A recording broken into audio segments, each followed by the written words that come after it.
अंधेरे में एक युवा लड़का खुद से बार बार दोहराता रहता है कि उसे अंत तक जाना ही होगा। जैसे ही वह यह कहता है, लड़का खुद को खरोंचता है, क्योंकि जो इंसान हेल में रहता है वह हर पल पैराडाइज के बारे में सोचता है। जिस मैसेज को वह लगातार देख रहा है वह उसे ऑल्टरनेट वर्ल्ड के अंत तक जाने के लिए कह रहा है। लड़का बहुत कंफ्यूज दिखता है, उसे नहीं पता कि उसे यह क्यों करना है, जब तक कि वह एग्जॉस्शन से हार नहीं जाता। फिर से प्रोटैगनिस्ट वही सपना देखता है जैसा उसने कार की बैक सीट में सोते समय देखा था। फिर एक तेज रोशनी उसकी ओर आती है, बिना यह जाने कि वह कैसे कई सालों तक इस केव में अकेला रहा। उसके पास केवल एक सेलेस्टियल मार्शल आर्ट्स की किताब थी। बाद में एक मैसेज आता है जिसमें लिखा होता है कि अगर लड़का घर वापस जाना चाहता है तो उसे अंत तक जाना होगा और तब वह अपने परिवार को फिर से देख पाएगा। एक दिन उसे मैसेज मिलता है कि ट्यूटोरियल आखिरकार पूरा हो गया है और उसी पल हमारा हीरो जाग जाता है। लड़का रोने लगता है क्योंकि उसने आखिरकार कर दिखाया, लेकिन जब वह पोर्टल को पार करता है तो वह जगह उसकी दुनिया नहीं होती।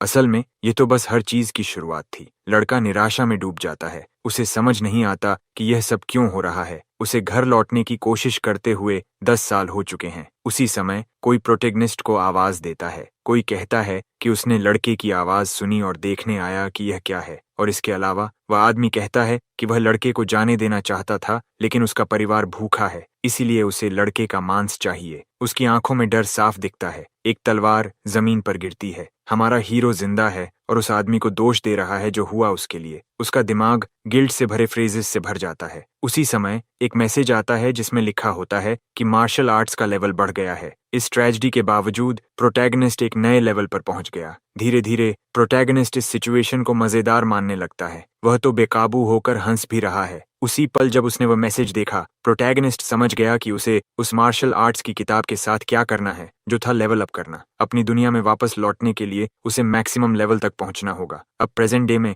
एक लड़का अपने डेमोनिक सेक्ट लीडर की ओर दौड़ता है। प्रोटैगनिस्ट एक हारे हुए आदमी से पूछ रहा है कि वह सेक्ट लीडर की कौन सी जनरेशन का है। गले पर तलवार रखते हुए वह कहता है कि वह सोर्ड एम्परर है, 8th जनरेशन। जाहिर तौर पर हमारा हीरो पहले ही सेक्ट की 6th और 7th जनरेशन को हरा चुका है। प्रोटैगनिस्ट को ये कूल लगता है कि वे बार बार वापस आते हैं उसे चैलेंज करने के लिए, और एक ही बार में हीरो अपने ओपोनेंट को खत्म कर देता है। फॉलोअर्स में से एक अपने लीडर का बदला लेने के लिए अटैक करता है, लेकिन प्रोटैगनिस्ट सोचता है कि जो खुद को डिमोनिक सेक्ट से बताता है उसे ऐसा नहीं कहना चाहिए। बिना महसूस किए ही लड़के का चेहरा पकड़ लिया जाता है। हीरो मानता है कि लड़का काफी ब्रेव है। किसी कारण से लड़के का शरीर हिल नहीं पाता। फिर एक एनर्जी बैरियर बन जाता है। प्रोटैगनिस्ट की पावर मॉन्स्ट्रस है। इस डेमोन्स्ट्रेशन के बाद हीरो लड़के से कहता है कि वह तब वापस आए और उसे चैलेंज करे जब वह और मजबूत हो जाए। वह बस चाहता है कि उनका अगला एनकाउंटर मजेदार हो। अब वह सेक्ट का अगला लीडर है। दुर्भाग्य से इस बार जिस मास्टर से उसने लड़ाई की वह कुछ खास नहीं था। प्रोटैगनिस्ट को समझ नहीं आता कि वह फन के लिए क्या करे। चीजें इतनी बोरिंग हो गई हैं कि वह मार्शल आर्ट्स मास्टर्स का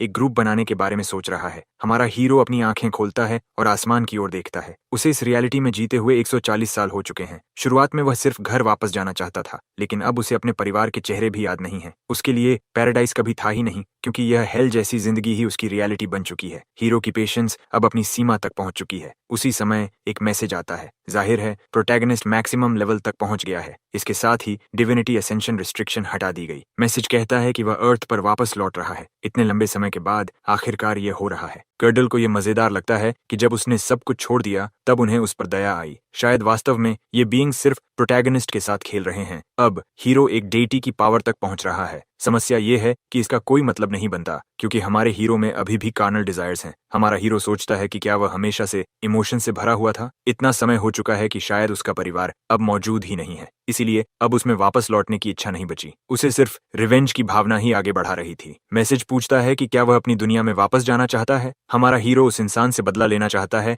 जिसने उसकी जिंदगी बर्बाद कर दी। उसकी हेट्रेड इतनी तीव्र है कि वह अपने आसपास के पूरे फॉरेस्ट को उड़ा देता है। चाहे वह कोई भी हो, कहीं भी हो, वह व्यक्ति अपने अंत से मिलेगा, क्योंकि वह इस बात के लिए श्योर हो सकता है। एक तेज रोशनी पूरे इलाके को घेर लेती है। 140 सालों के बाद वह घर वापस जा रहा है। साल 2011, अर्थ चशीहेन इंसिडेंट से पहले। एक चमकदार महिला कहती है कि वह दिन पास हैं जब नाइटमेयर्स आएंगे। उसी समय जंगल के बीच में एक गेट खुलता है। ये महिला कहती है कि ह्यूमैनिटी को इवॉल्व करना होगा। दूसरी तरफ हजारों लाल आंखें अंदर आने का इंतजार कर रही हैं। महिला कहती है कि लोगों को अपने ब्लेसिंग्स बर्बाद नहीं करने चाहिए। कोई और कहता है कि अब समय आ गया था कि चशीहेन आए। कोरिया, साल 2025, रेड वुल्फ डंजन। भेड़ियों का एक झुंड एक युवा लड़के का पीछा कर रहा है और वे वुल्व्स मॉन्स्टर्स हैं। Archer technique powerful arrow. एक ताकतवर मैजिक की बारिश उस लड़के की जान बचाती है जिसने उसे बचाया। वह लीडर थी, चान सोल। वह खुश है कि वह समय पर पहुंच गई, लेकिन अब उन्हें पीछे हटना होगा। लेकिन जैसे ही वह डिस्ट्रैक्टेड होता है, एक वुल्फ पीछे से हमला करता है। लीडर भी उसे रोक नहीं पाती। दुर्भाग्य से वह अकेला नहीं है, उसके ग्रुप के सभी मेंबर्स क्रीचर्स द्वारा खाए जा रहे हैं। शान जानती है कि वह एक खतरनाक स्थिति में है क्योंकि वुल्व्स खत्म नहीं हो रहे, उसका माना भी खत्म हो रहा है। अगर यह जारी रहा तो कोई भी जिंदा नहीं बचेगा। केओस के बीच वह अपने एक आदमी को भागते हुए देखती है। वह उसे आवाज देने की कोशिश करती है, लेकिन उसे वुल्व्स से भी निपटना है और वह खुद भी सिचुएशन पर कंट्रोल खो रही है। सेयो जंगल में बेतहाशा भाग रहा है। उसके लिए इस ग्रुप में शामिल होना एक बुरा फैसला था, इसलिए उसे अभी भाग जाना चाहिए। और उसी समय उसके सामने एक पोर्टल खुलता है। इसके साथ ही एक एरो उसके सामने गिरता है। एसी को उम्मीद नहीं थी कि उसका पीछा इतना दूर तक किया जाएगा। शनसोल उसे भागने नहीं देना चाहती। बात करके बचने की कोशिश में सू कहता है कि वह खुश है कि उसकी लीडर अभी भी जिंदा है। तुरंत ही लड़की उसका कॉलर पकड़ लेती है। वह चिल्लाती है कि उसने उसे खतरों के बारे में चेतावनी दी थी। अब पूरी टीम मर चुकी है, लेकिन सू को सिर्फ अपनी जान की परवाह है। चेज कम से कम लड़के का असली चेहरा देखकर खुश है। वह उससे बात करना छोड़ देती है और उसे जाने के लिए कहती है, क्योंकि उसे शक है कि इस बार सू का पिता उसे नहीं बचा पाएगा। उसी समय उसकी आंखों में हेट्रेड भर जाती है और वह अपनी लीडर को पुकारता है। इससे पहले कि वह रिएक्ट करे, सू पीछे से हमला करता है। उसकी लाल शक्ति उसके हाथ के चारों ओर घूमती है और उसके सीने पर वार करती है, उसे दूर फेंक देती है। वह तब रुकती है जब वह एक पेड़ से टकराती है। सायो उसके बाल पकड़ लेता है, ये मानते हुए कि वह बेकार है। वह सोचता है कि लड़की बहुत एरोगेंट थी क्योंकि वह फेमस होना चाहती है। वह उसकी मदद करेगा। सायो वह कहानी बताता है जो वह फैलाने वाला है कि चा की वजह से मिशन में सब मारे गए। वह फिर से वही मैजिक एक्टिवेट करता है। अब सायो उसकी जान लेने वाला है। उसी समय आसमान में तूफान बनता है और लाइटनिंग उसके पीछे गिरती है। जैसे ही धुआं साफ होता है, वहां एक फिगर दिखाई देता है। चशी हायन बैटलफील्ड पर प्रकट होता है। आखिरकार वह अर्थ पर लौट आया है। प्रोटैगनिस्ट इस बात पर हंसता है कि मैक्सिमम लेवल तक पहुंचने का रिवॉर्ड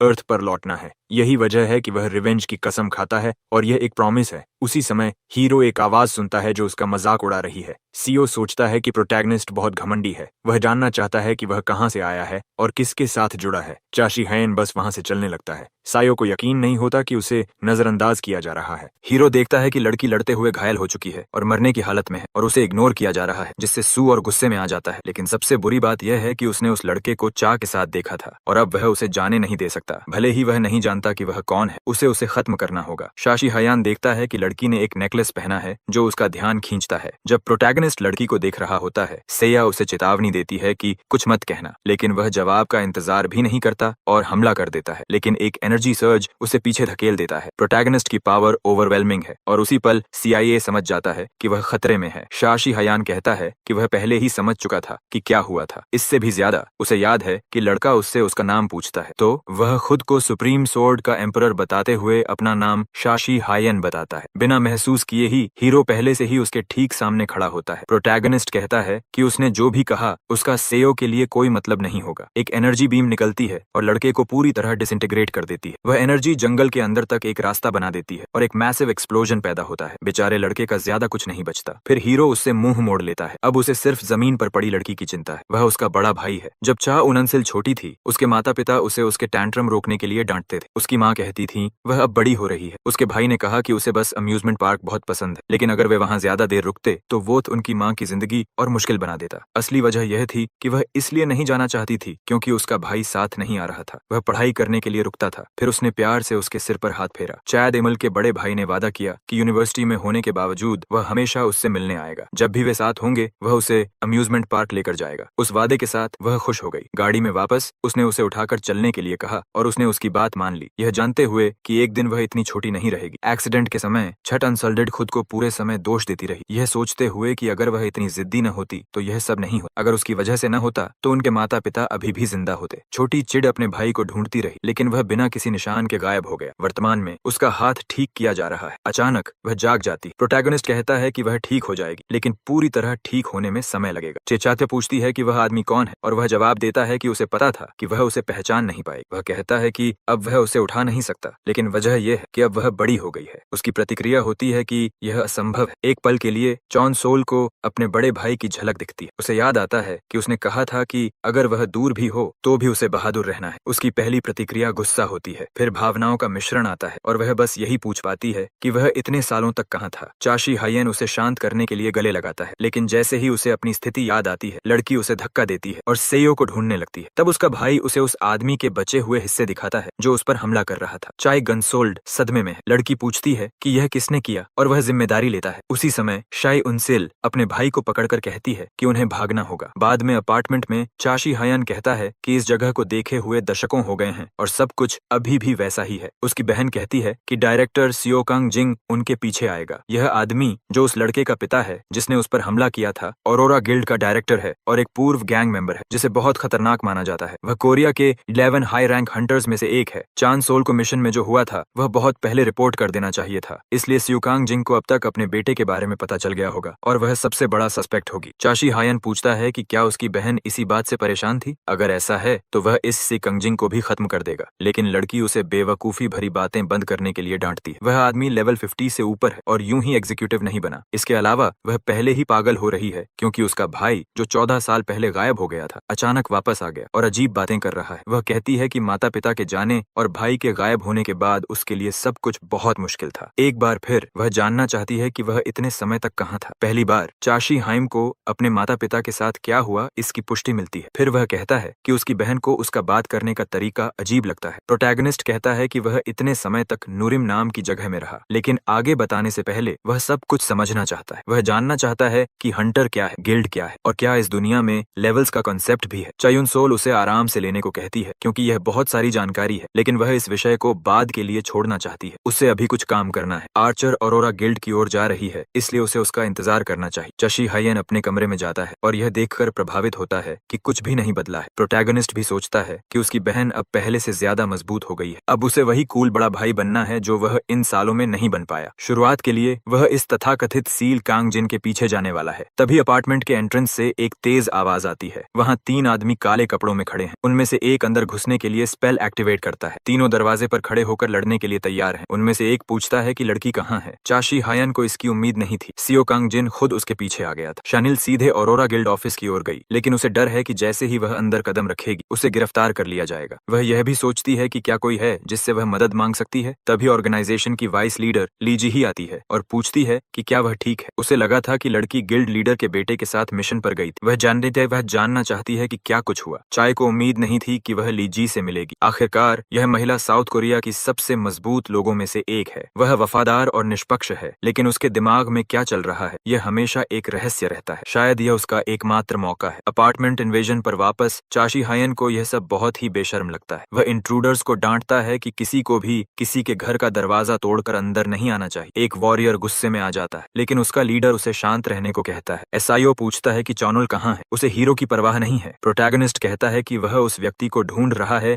जिसने उसके बेटे को मारा। तब हीरो बताता है कि वह वही था। तुरंत वह आदमी अपना नियंत्रण खो देता है, लेकिन चाशी हायन के लिए यही सही तरीका है। एसआईओ देखना चाहता है कि क्या वह सच में इतना मजबूत है। दोनों पूरी ताकत से टकराते हैं। उसी समय ली इस चाशी हायन से मिलने के लिए बहुत उत्साहित है। एसईओ हमला करता है, लेकिन प्रोटैगनिस्ट उस वार से बच जाता है। वह एनालाइज करता है कि उसके ओपोनेंट की तलवार में बहुत एनर्जी है। लगता है यह उन्हीं हंटर्स में से एक है जिनका जिक्र उसकी बहन ने किया था। सोचते हुए वह याद करता है कि वह लड़का भी कुछ ऐसा ही स्किल इस्तेमाल कर रहा था। शायद कुछ एक्सपेरिमेंट्स करना सही रहेगा। उसका ओपोनेंट फिर से हमला करने की तैयारी करता है। एसईओ कंगजिन कई वारों का कॉम्बो करता है। आखिरी पल तक प्रोटैगनिस्ट बिल्कुल भी नहीं हिलता। जब तलवार उसे लगती है तो एक बैरियर उस वार को रोक देता है। लगता है हीरो ने पहले ही सब समझ लिया है। चाशी हायन मानता है कि उसका ओपोनेंट सुप्रीम मास्टर लेवल का है जो काफी प्रभावशाली है। हमारा हीरो सिर्फ एक हाथ से उस हमले को रोक देता है, जैसे कुछ हुआ ही न हो। वह पूछता है कि क्या उसके जैसे करीब 1000 लोग और हैं। मौका पाकर सबऑर्डिनेट्स अपने डायरेक्टर की मदद करने के लिए आगे बढ़ते हैं। हेनरिक है। एक लाइट बीम उनकी शील्ड पर लगती है। बीच में टोकने पर चाशी हायन गुस्सा हो जाता है। तभी उसे एक आग जैसी चमक दिखती है। मेज उस पर फायरबॉल छोड़ता है। यह देखकर उन्हें लगता है कि उन्होंने लड़ाई जीत ली। तभी वॉरियर अपनी तलवार निकालता है, लेकिन चाशी हायन उसकी ब्लेड को आसानी से पकड़ लेता है। अब उसके लिए चीजें मजेदार होने लगी हैं। एक पल के लिए वॉरियर एक गहरी शक्ति के अबिस को देखता है। प्रोटैगनिस्ट उसे सिर्फ अपनी एनर्जी से दूर फेंक देता है। वह समझ नहीं पाता कि कोई इतना मजबूत कैसे हो सकता है। इससे वह सोचने लगता है कि यह आदमी असल में है कौन। उसकी बहन के अनुसार वह सिर्फ 14 साल के लिए गायब था और जिन लोगों से वह लड़ रहा है वे मार्शल मास्टर लेवल के हैं, यानी बेहद प्रतिभाशाली। मानवता ने सिर्फ 14 साल में मिरम के लेवल तक पहुंच बना ली है और कई सुप्रीम मास्टर्स भी हैं, काफी प्रभावशाली, लेकिन वे अभी भी 10 ग्रेट मार्शल मास्टर्स जितने मजबूत नहीं हैं। चाशी हायन को याद आता है जब वह उनके के सामने खड़ा था। प्रोटैगनिस्ट कहता है कि जांगू रैंकिंग में उसका नाम शामिल नहीं था, इसी वजह से उसने सब कुछ शुरू से शुरू करने का फैसला किया। अंत में सिर्फ वही खड़ा रह गया था। उधर प्रोटैगनिस्ट की बहन रास्ते में है, उसके लिए इतनी सारी चीजें एक साथ हो रही हैं कि वह पागल हो रही है। अब वाइस लीडर अचानक उसके भाई से मिलना चाहती है और वह समझ नहीं पा रही कि यह अच्छा है या बुरा। उसे याद आता है कि ली ने कहा था कि अगर वह उन्हें फिर से मिलाने में मदद करेगी तो वाइस लीडर खुद इस पूरे स्कैंडल को दबा देगी। यह ऐसा प्रस्ताव था जिसे वह मना नहीं कर सकती थी। उधर ली सोच रही है कि वह ट्रैशी हायन को अपना दुश्मन नहीं बनाना चाहती। बाद में वह चैट ऑन सोल से यह पुष्टि करने की कोशिश करती है कि उसका भाई सालों पहले गायब हुआ था, ठीक 14 साल पहले। वह कहती है, ली हिसाब लगाती है और समझती है कि यह 140 साल के बराबर होता है। वह कल्पना भी नहीं कर सकती कि वह कितना मजबूत होगा। फिर वह जानना चाहती है कि वह किस तरह का इंसान है और चाय उनसुल कहती है कि उसका भाई विनम्र और दयालु है और पढ़ाई में बहुत अच्छा है। लड़के को एक प्रतिष्ठित यूनिवर्सिटी में फुल स्कॉलरशिप पर एडमिशन भी मिला था। इससे भी ज्यादा वह ऐसा इंसान है जो कभी हार नहीं मानता। अगर वह कुछ शुरू करता है तो उसे अंत तक पूरा करता है। जोशी हायन उस आखिरी आदमी की ओर इशारा करता है जिसने उस पर हमला किया था। उसे उसकी पावर दिलचस्प लगी, इसलिए वह उसे फिर से देखना चाहता है। उसी समय वह पीछे से हमला करने की कोशिश करने वाले को पंच मारता है। स्पेल तैयार कर रहा मेज यह देखकर डर जाता है। वह हमला करता है, लेकिन शाशी हायन की शील्ड उसे आसानी से रोक देती है। अब उसकी बारी है कुछ ट्रिक्स इस्तेमाल करने की। प्रोटैगनिस्ट विशाल आइस क्रीचर्स समन करता है। 1 सेकंड में मेज जम जाता है। शील्ड वाला आदमी अपनी जान बचाने के लिए भागने का फैसला करता है, लेकिन उसका रास्ता एक मैजिकल बैरियर से रुक जाता है। उसे पता भी नहीं चलता जब एक लाइटनिंग बोल्ट उसके माथे पर गिरता है। उनका लीडर सोचता है कि शील्ड वाले ने सीढ़ियों को इतनी लापरवाही से खुला छोड़ दिया, यह बेवकूफी है। अब सिर्फ एक बचा है। इसके अलावा प्रोटैगनिस्ट मानता है कि कोई थग अंत तक वफादार नहीं रहता।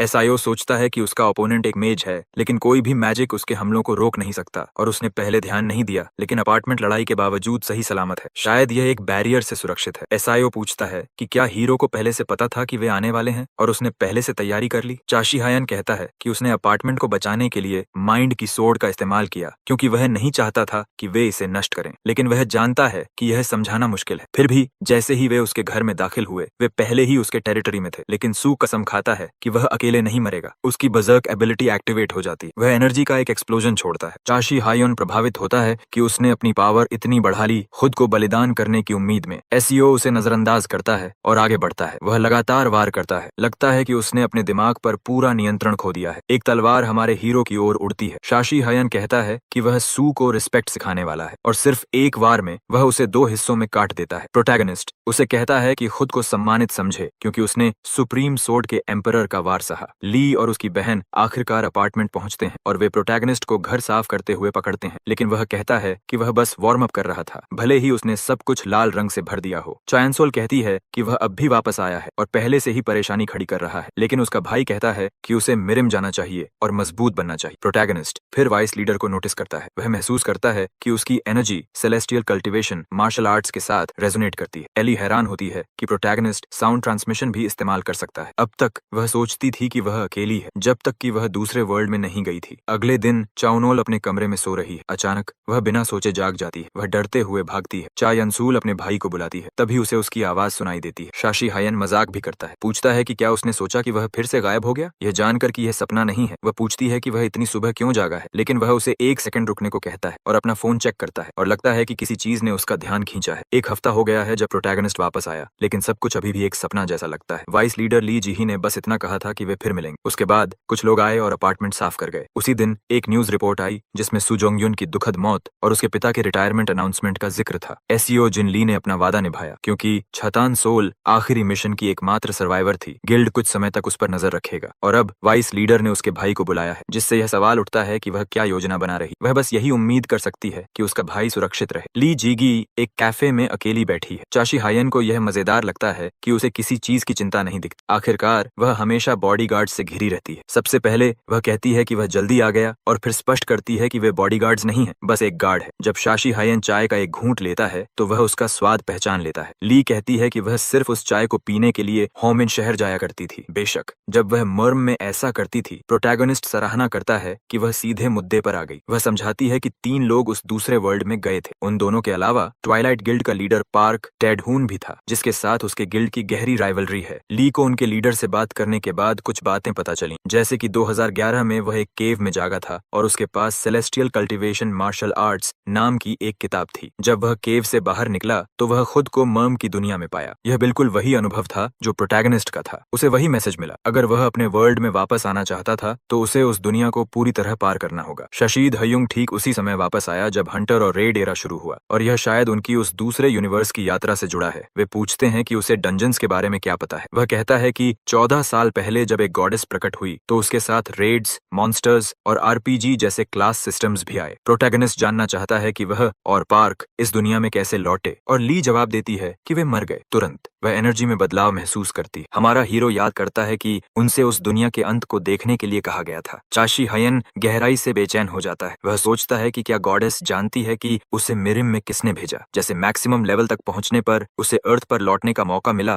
वैसे ही हंटर के रूप में भी ऐसा कोई रिवॉर्ड होना चाहिए। शायद इसी तरह उसे अपने जवाब मिलेंगे। ली थोड़ा घबरा जाती है कि क्या हो रहा है। हमारा हीरो मांग करता है कि वह बताए कि वह उसके पास क्यों आई। फिर वह पूछती है कि क्या वे थोड़ी वॉक कर सकते हैं। ली समझाती है कि उसका गिल्ड पार्क के साथ कॉन्फ्लिक्ट के कगार पर था, लेकिन अब उन्होंने अपना लीडर खो दिया है, और चूंकि हीरो इसके लिए जिम्मेदार है, वह चाहती है कि वह इसकी जिम्मेदारी ले। वाइस लीडर चाहती है कि चेशी हाइम उसके गिल्ड में मैनेजरियल पोजीशन पर शामिल हो जाए। बदले में वह फेम और फॉर्चून का वादा करती है। हमारा हीरो कहता है कि चूंकि वह उसकी बहन की सुपीरियर है, वह इस ऑफर को नजरअंदाज नहीं कर सकता, लेकिन फिर भी वह इसे ठुकरा देगा। जब उससे पूछा जाता है क्यों, तो वह कहता है कि वह अकेले काम करना पसंद करता है। और एक और बात है, चशी हयन किसी ऐसे व्यक्ति के अधीन नहीं रहना चाहता जो उससे कमजोर हो। ली उसके शब्दों पर विचार करती है और प्रस्ताव रखती है कि वे एक टेस्ट से तय करें कि कौन ज्यादा मजबूत है। प्रोटैगनिस्ट कहता है कि उसने मर्म में लगभग 100 साल। वाइस लीडर जवाब देती है कि उम्र और स्किल सीधे प्रोपोर्शनल नहीं होते। चशी हयन सहमत होता है, क्योंकि अगर कोई वहां 300 साल भी बिताए तो भी वह उससे ज्यादा मजबूत नहीं होगा। ली कहती है कि वह खुद देखना चाहती है। उसकी एनर्जी का एक तेज सर्ज निकलता है और पूरे फील्ड में फैलकर प्रोटैगनिस्ट तक पहुंचता है। यह पावर एक मैजिक आई का रूप ले लेती है। इस एबिलिटी को डांस ऑफ शैडोज कहा जाता है। उसकी सभी सेंसेस प्रभावित हो जाती हैं और उसके आसपास सब कुछ अंधेरा होने लगता है। इस टेक्निक को इतने बड़े स्केल पर बनाना बहुत ज्यादा एनर्जी मांगता है। यह ली की यूनिक पावर है। लगता है उसने एक मिनी डायमेंशन बना दिया है। बाहर से ऐसा लगता है कि कुछ नहीं बदला, बस वे गायब हो गए। मिरिम में लोग उसे स्कारलेट चेरी ब्लॉसम कहते थे और उसने कभी एक भी असैसिनेशन मिशन फेल नहीं किया। जोशी हायन को पहले से शक था कि वह ऐसी इंसान है जो अंत तक लड़ती है। अब सिर्फ 2 विकल्प हैं। यह सर्वाइवल की लड़ाई है। भले ही वह उसे धमकाती है, हीरो मानता है कि इस एबिलिटी का उद्देश्य ओपोनेंट को ट्रैप करना नहीं है, और उसी पल उसकी गर्दन पर उसकी ब्लेड आ जाती है। ली कहती है कि वह सही है। शाशी हायन चाकू से बच जाता है। ली ब्लेड का एंगल बदल देती है। सिर्फ अपनी हथेली से प्रोटैगनिस्ट हर वार को रोक लेता है। इतनी स्पीड के बावजूद वह उसकी डिफेंस को पार नहीं कर पाती। फिर वह एक और तेज हमलों की तैयारी करती है। अगले बराज के साथ प्रोटैगनिस्ट पीछे की ओर छलांग लगाता है। अब दूरी बनाकर वह कमेंट करता है कि उसका फाइटिंग स्टाइल अजीब है, मिरुम के सबसे बड़े असैसिन डार्क किंग का मार्शल स्टाइल। वह हैरान रह जाती है कि उसने सिर्फ एक नजर में यह समझ लिया। शाशी हायन कहता है कि वह पहले भी किसी से लड़ चुका है जो इसे इस्तेमाल करता था, लेकिन उस समय वह इंसान इनएक्सपीरियंस्ड था, क्योंकि उसने उसे एक ही सेकंड में हरा दिया था। प्रोटैगनिस्ट एक ऑफर देता है, अगर वह 3 स्टाइल्स तक इस्तेमाल करके उसे हरा सके तो वे गिल्ड ज्वाइन करेंगे, लेकिन आखिरी वॉर पहले ही फर्स्ट काउंट हो चुका है। ली चैलेंज स्वीकार कर लेती है। शाशी हायन को यह फैसिनेटिंग लगता है कि वह पूरी तरह उसकी सेंसेस से गायब हो गई, जैसे वह इनविजिबल बन गई हो। 3 एनर्जी बर्स्ट्स उसकी ओर आते हैं। उसे यह मूवमेंट दिलचस्प लगता है। प्रोटैगनिस्ट बचने की कोशिश करता है, भागते हुए भी मैजिक उसका पीछा करता रहता है। अब जोशी हयन अपनी टेक्निक तैयार करता है। वह अपनी एनर्जी से उस वार को डिफ्लेक्ट कर देता है। प्रोटैगनिस्ट बिना खरोंच के बाहर आता है, लेकिन फिर भी वह उसकी ताकत को मानता है। यह मैग्निफिसेंट है। अगले ही पल वह फिर उस पर हमला करती है। यह दूसरा स्टाइल था। लेवन दूरी बना लेता है। वाइस लीडर मानती है कि उसने प्रोटैगनिस्ट के बारे में सुना है।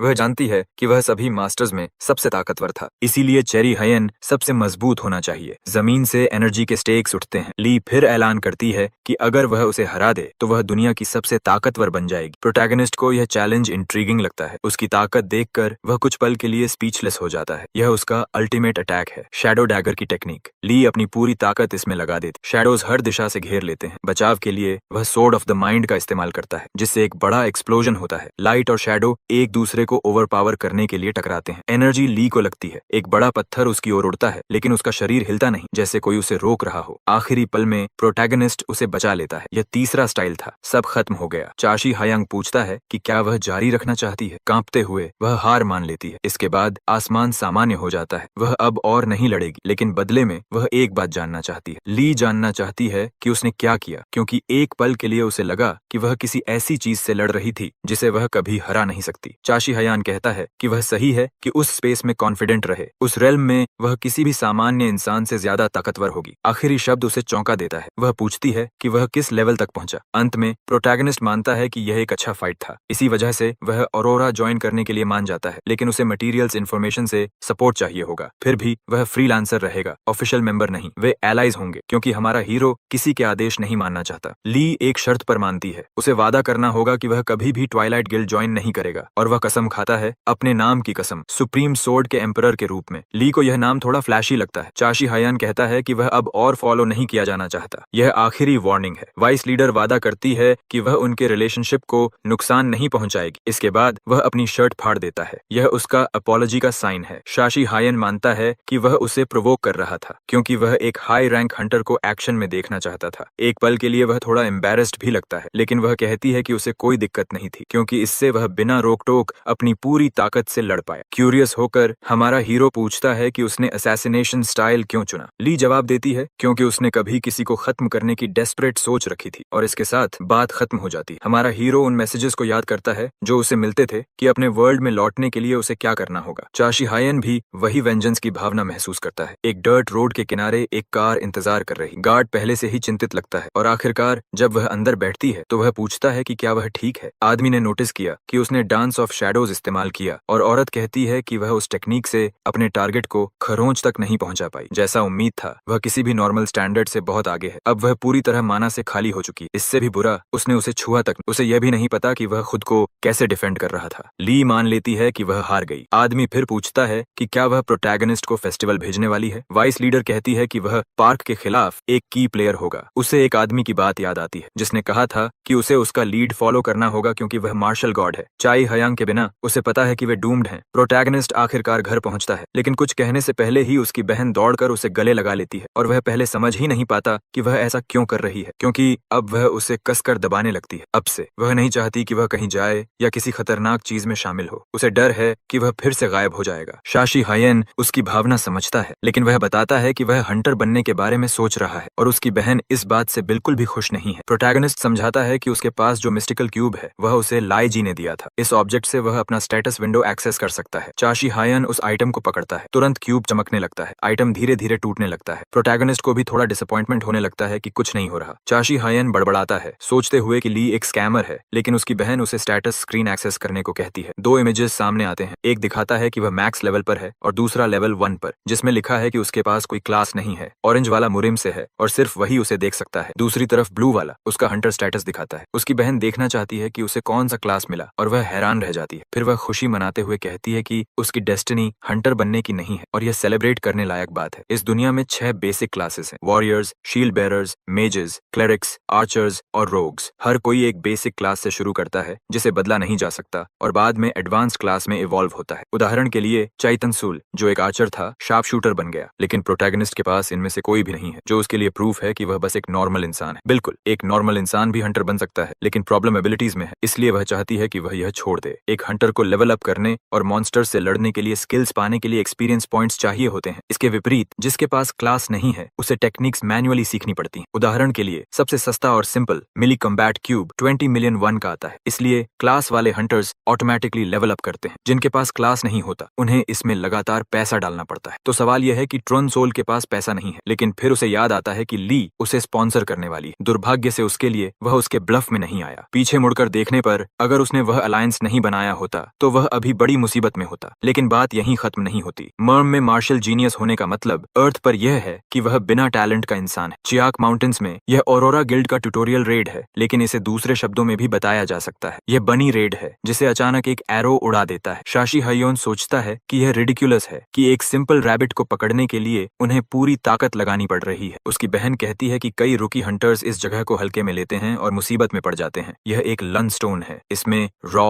अनरिफाइंड नेचुरल एनर्जी होती है। यह काफी महंगा होता है, और यही वजह है कि न्यूक्लियर पावर प्लांट्स गायब हो गए। चैट डुनेल अपने भाई से सावधान रहने को कहती है क्योंकि डंजन में कुछ भी हो सकता है, उसे पता भी नहीं चलता, और वह एक साथ कई रैबिट्स खत्म कर देता है। जो उसे परेशान करता है वह यह है कि वह उसे पूरी तरह इग्नोर कर रहा है। इसी बीच प्रोटैगनिस्ट समझता है कि जब वह मार्शल आर्ट्स पावर्स इस्तेमाल करता है तो उसे हंटर पॉइंट्स नहीं मिलते। चाशी हयाम उसकी एबिलिटी को देखता है, सोचते हुए कि क्या उसने गलत चुनाव किया। उसे जो पावर मिली है वह सिर्फ एक बेसिक डैगर टेक्निक है। कैसी है? उसकी बहन उसे टोकती है कि उसने फ्री पावर मांगी थी क्योंकि उसे क्लास डी एबिलिटी मिली है। शूल कहती है कि उसे नहीं पता उसने किस तरह का कॉन्ट्रैक्ट किया है, लेकिन उसके लिए साफ है कि वह औरत उसका फायदा उठाने वाली। प्रोटैगनिस्ट उसे नजरअंदाज करता रहता है और वह काफी इरिटेटेड लगता है, यहाँ तक कि लड़की भी महसूस करती है कि माहौल बदल गया है। लेकिन जैसे ही वह उसे छूने जाती है वह उसका हाथ पकड़ लेता है और पूछता है कि क्या उसके पास कहीं और जाने की जगह नहीं है। शाय अनसोल शॉक में आ जाती है। ठीक 337 रैबिट्स, इतनी संख्या उसके भाई अपनी हाइटेंड परसेप्शन से महसूस करता है। उसे लगता है कि यह किसी बिगिनर के लिए बहुत ज्यादा है। उसी पल उसका भाई वहां से चल देता है। शाशी हायन खुद को अपमानित महसूस करता है। उसने सोर्ड्समैनशिप के पिनेकल तक पहुंचने के बावजूद एक डीके स्किल लिया है। इसके ऊपर उसे क्लासलेस नोबडी कहा जा रहा है। शाशी हायन अपना वेपन हवा में खींचता है और अपनी एनर्जी चैनल करता है। जैसे ही वह जमीन पर उतरता है उसके पैरों के नीचे क्रेटर बन जाता है। रैबिट्स की पूरी आर्मी उसे शक भरी नजरों से देखती है। वह अपनी बहन की आवाज सुनता है जो उसे चिल्ला रही, और वह मजाक करता है कि वह गुस्सा बाद के लिए बचा कर रखे क्योंकि अभी वह सोच रहा है कि इन सबको कैसे पकाए। कई वार्निंग मैसेजेस एक साथ सामने आते हैं। ब्लेड को इस्तेमाल करने के इंस्ट्रक्शंस दिखते हैं। जब सिस्टम उसे गाइड करने की कोशिश करता है तो वह और ज्यादा इरिटेटेड हो जाता है। उसके लिए अब मजाक खत्म हो चुका है। सारे रैबिट्स एक साथ हमला करते हैं। अब वे ज्यादा बीस्ट्स जैसे दिखते हैं। वे कौन होते हैं उसे सिखाने वाले? प्रोटैगनिस्ट सबको काट गिराता है। उसे बताया गया था कि हंटर्स 14 साल पहले उभरे थे, इसलिए किसी को उसके लेवल तक पहुंचने में अभी भी कम से कम 100 साल लगेंगे। फिर से कई मैसेजेस सामने आते हैं। डैगर टेक्निक के बारे में नोटिफिकेशन आता है। यह कुछ नया लगता है। चाशी हायन अपनी बहन से पूछता है कि ये मैसेजेस क्या हैं। वह कहता है कि विंडोज बहुत छोटे हैं और वह उन्हें बड़ा करना चाहता है। दूसरी तरफ उसकी बहन उसके किए पर बहुत चिंतित है। प्रोटैगनिस्ट कहता है कि यह किसी बग की वजह से होगा, लेकिन ची उनसोल समझ नहीं पाती कि वह इतनी जल्दी सोर्ड्समैनशिप में प्लस तक कैसे पहुंच गया। कुछ चीज हीरो का ध्यान खींचती है। वह पूछता है कि क्या पैसिव स्किल्स जो माना इस्तेमाल नहीं करते पैसिव गेन्स देते हैं, और वह सहमत होती है। प्रोटैगनिस्ट यह सुनकर खुश हो जाता है कि उसकी स्किल को डिवाइन ओरिजिन का सुप्रीम ट्रेजर बताया गया है, जिसमें प्लस प्रोफिशिएंसी चाहिए जो परफेक्शन से भी ऊपर है। शाशी हियन मानता है कि इससे फ्यूचर काफी आसान हो जाएगा। फिर वह वॉर करने की तैयारी करता है। उसका वॉर एक शक्तिशाली एनर्जी वेव बनाता है। लगता है कि वह मार्शल आर्ट्स का इस्तेमाल करके स्किल पॉइंट्स पा सकता है। यही वजह होगी कि कोरिया के टॉप हंटर्स ली जिहाई और पार्क ताहू हैं, क्योंकि उनके पास यूनिक स्किल है। यह सुनकर शाय दुनूल अपने बो को देखती है। फिर वह अपने भाई से उसे मार्शल आर्ट्स सिखाने के लिए कहती है। चैनोल कहती है कि उसे पहले से शक था, लेकिन अब उसे यकीन है कि वह बहुत स्ट्रांग है। उसे रेड डंजन में हुई बातें याद आती हैं। अगर वह स्ट्रांग नहीं बनी तो वह उसे दोबारा होने से नहीं रोक पाएगी। चाउनो हमेशा रिग्रेट करेगा, लेकिन उसे पता है कि वह अपने भाई जितनी स्ट्रांग कभी नहीं बन पाएगी। इससे पहले कि वह ज्यादा इमोशनल हो, वह वादा करता है कि वह उसे सिखाएगा। यह पहली बार होगा जब प्रोटैगनिस्ट का कोई डिसाइपल होगा, जो अच्छी बात है क्योंकि वह हमेशा उसके साथ रहेगा ताकि वह खुद को प्रोटेक्ट करना सीख सके। अब जब सब तय हो गया है वह उसे अपने मास्टर के पीछे चलने को कहता है। दोनों खुले मैदान में साथ दौड़ते हैं। शुनसुल पूछती है कि वह अब क्या करना चाहता है। वह जानना चाहती है कि क्या वह हंटर स्किल्स इस्तेमाल करता रहेगा। उसी समय दो रैबिट्स उन पर हमला करते हैं। प्रोटैगनिस्ट तुरंत मार्शल आर्ट्स इस्तेमाल करने के लिए तैयार होता है और एक वार में उन्हें उड़ा देता है। हमारा हीरो जवाब देता है कि उसे नहीं पता कि उसका फ्यूचर एक हंटर के रूप में कैसा होगा। अब भी लेवल अप करने का तरीका जान लेने के बाद वह अभी भी एक क्लास स्किल चाहता है। हमारा हीरो याद करता है कि ली ने मार्शल आर्ट्स और अपने रोग स्किल्स का इस्तेमाल करके इवॉल्व किया था, इसलिए उसे भी एक ऐसा क्लास ढूंढना होगा जो प्रोटैगनिस्ट के लिए सही हो। तभी उसके दिमाग में एक आइडिया आता है। हमारा हीरो हवा में छलांग लगाता है, रैबिट्स के ऊपर हवर करता हुआ। वह अपने हाथ में एनर्जी चार्ज करता है। मार्शल आर्ट्स से जुड़े क्लास स्किल्स बेकार होंगे और बाकी टाइप्स को फ्यूज करना मुश्किल होगा, लेकिन मैजिक का क्या? एक ही अटैक में वह पूरा फील्ड डिस्ट्रॉय कर देता है। उसकी बहन चिंतित है कि वह लापरवाही से काम कर रहा है, लेकिन वह काफी सेटिस्फाइड है क्योंकि मैजिक के साथ उसके पास और भी कई ऑप्शंस होंगे, इसलिए वह मेज बनेगा। सिर्फ शाय गंसुल नर्वस हो जाती है क्योंकि उसने पहले ही समझाया था कि वह खुद से क्लास नहीं चुन सकता, लेकिन जाहिर है कि उसे इसकी परवाह नहीं है। दोनों सिस्टम्स को अनुभव करने के बाद यह साफ हो गया कि वे बहुत अलग हैं। मर्मर सिस्टम का इस दुनिया में अब कोई काम नहीं है। दूसरी तरफ उसकी बहन खुश है कि अब उसे कुछ समय तक बचत नहीं करनी पड़ेगी। वहीं हंटर इंटरफेस सब कुछ ज्यादा आसान तरीके से दिखाता है, जैसे इसे दो अलग अलग लोगों ने बनाया हो। हंटर सिस्टम रिलायबल है और जल्दी रिवॉर्ड देता है और मेहनत से कोई भी स्ट्रांग बन सकता है। मिरम सिस्टम बहुत कठिन और धीमा है, जो यूजर को बार बार अपनी जान जोखिम में डालने पर मजबूर करता है। सेलेस्टियल गॉडेस एक लेजेंडरी फिगर है जिसने सेलेस्टियल कल्टीवेशन के मार्शल आर्ट्स बनाए। जब वह केव में जागा था तब उसे एहसास नहीं हुआ था कि उस बुक को पाना बड़ी किस्मत थी या डिवाइन इंटरवेंशन। उसी लॉजिक से गॉडेस ने ह्यूमंस को हंटर सिस्टम दिया। तभी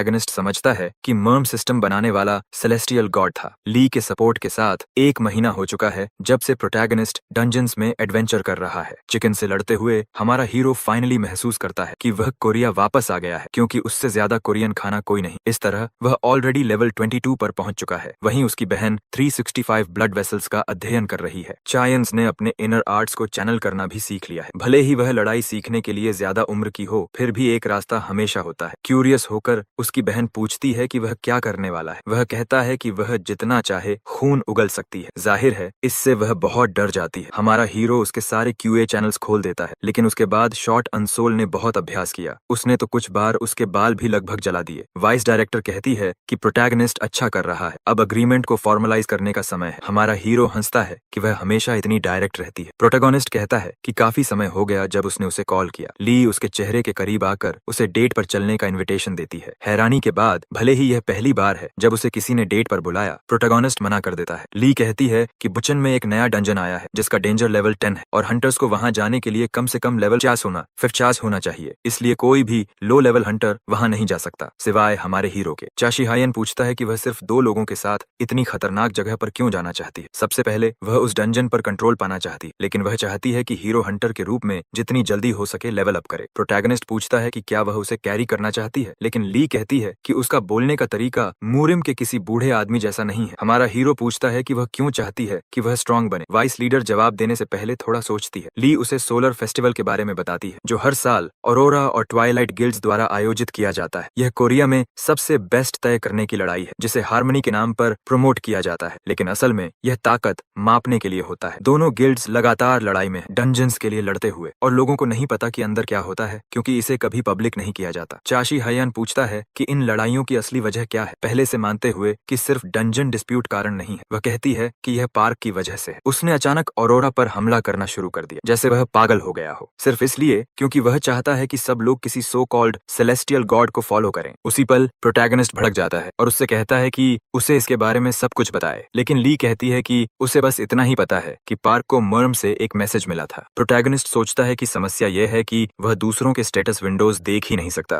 ताकि पता लगा सके कि वे झूठ बोल रहे हैं या नहीं। वाइस लीडर कहती है कि वह समझ नहीं पाती कि वह उसे, अपनी गाइड और बाकी सभी को सिर्फ एक मैसेज की वजह से इतना कोल्ड कैसे ट्रीट कर सकता है। यह भी कि प्रोटैगनिस्ट से पहले वे दोनों ही मर्म गए थे। इससे चोसी हाई असमंजस में पड़ जाता है। एली फिर उसे ऑफिशियली फेस्टिवल में ऑरोरा गिल्ड का प्रतिनिधित्व करने के लिए कहती है। हाल ही में पावर बैलेंस ट्वाइलाइट गिल्ड की तरफ झुक रहा है क्योंकि वे जबरदस्ती डंजन्स पर कब्जा कर रहे हैं, और जब यह इम्बैलेंस फेस्टिवल में सामने आएगा तो यह ऑरोरा के अंत का कारण बन सकता है, खासकर अब जब उन्होंने अपने एक की मेंबर फॉर्मर डायरेक्टर को हमारे हीरो की वजह से खो दिया है। लेकिन चाशी हयान अभी भी नहीं समझता कि वह क्यों चाहती है कि वह हंटर के रूप में इवॉल्व करे। ली समझाती है कि सोलर फेस्टिवल दुनिया भर का मीडिया अटेंशन खींचता है और वह जानती है कि हीरो एक्सपोज नहीं होना चाहता क्योंकि उसकी स्किल्स हंटर्स को प्रोवोक कर सकती हैं, या शायद वह इतना कॉन्फिडेंट है कि अकेले पूरी सोसाइटी को संभाल सकता है। इसलिए फेस्टिवल में हिस्सा लेने के लिए उसे सिर्फ हंटर एबिलिटीज का इस्तेमाल करना होगा, और क्योंकि हमारा हीरो उस पर एक एहसान रखता है वह मना नहीं कर सकता। उसे कुछ कहने की जरूरत भी नहीं क्योंकि वह पहले ही मान लेती है कि उसने हाँ कर दी। इस मामले में 6 मेज स्किल्स हैं और 2 हाई लेवल वंस भी, साथ में एक सॉर्सरर क्लास से। सोचने पर चाशी हायन समझता है कि उसे किसी दिन पार्क से लड़ना पड़ सकता है, इसलिए यह डील उसके लिए फायदेमंद है। फिर हमारा हीरो एक छोटा पेपर उड़ते हुए देखता है क्योंकि मर्म के विपरीत इस दुनिया में लॉज हैं और अब उसे कॉन्ट्रैक्ट्स साइन करने होंगे। ये बस कुछ डॉक्यूमेंट्स हैं, पेमेंट गारंटीज और यह कॉन्फर्मेशन कि वह ऑरोरा गिल्ड को सर्विसेज दे रहा है। हमारा हीरो समझता है कि उसे एक गिल्ड खोलनी होगी क्योंकि वह फ्रीलांसर रहकर ऑरोरा का प्रतिनिधित्व नहीं कर सकता। अंत में उसे एक बिजनेस आईडी चाहिए और उन क्यूब्स को कमाने के लिए जो एक घर से भी ज्यादा की कीमत रखते हैं उसे तुरंत साइन करना चाहिए। लगता है कि वह शुरू से ही यह प्लान कर चुकी थी। चाशी हयान को अपने गिल्ड के लिए एक नाम रखना है। वह कुछ भी लिख सकता है लेकिन वह नो लिमिट्स लिखता है। अब वे मिशन पर टेलीपोर्ट होते हैं। किसी कारण से हमारा हीरो महसूस करता है कि वह घर से सिर्फ डंजन्स में जाने के लिए ही निकलता है। इस डंजन का नाम है बर्ड मॉन्स्टर्स ऑफ बुचिन। लीजी कहती है कि ये क्रीचर्स अकेले कमजोर हैं, लेकिन यहाँ उनकी संख्या अनगिनत है। चाशी हयन अपने काय से कम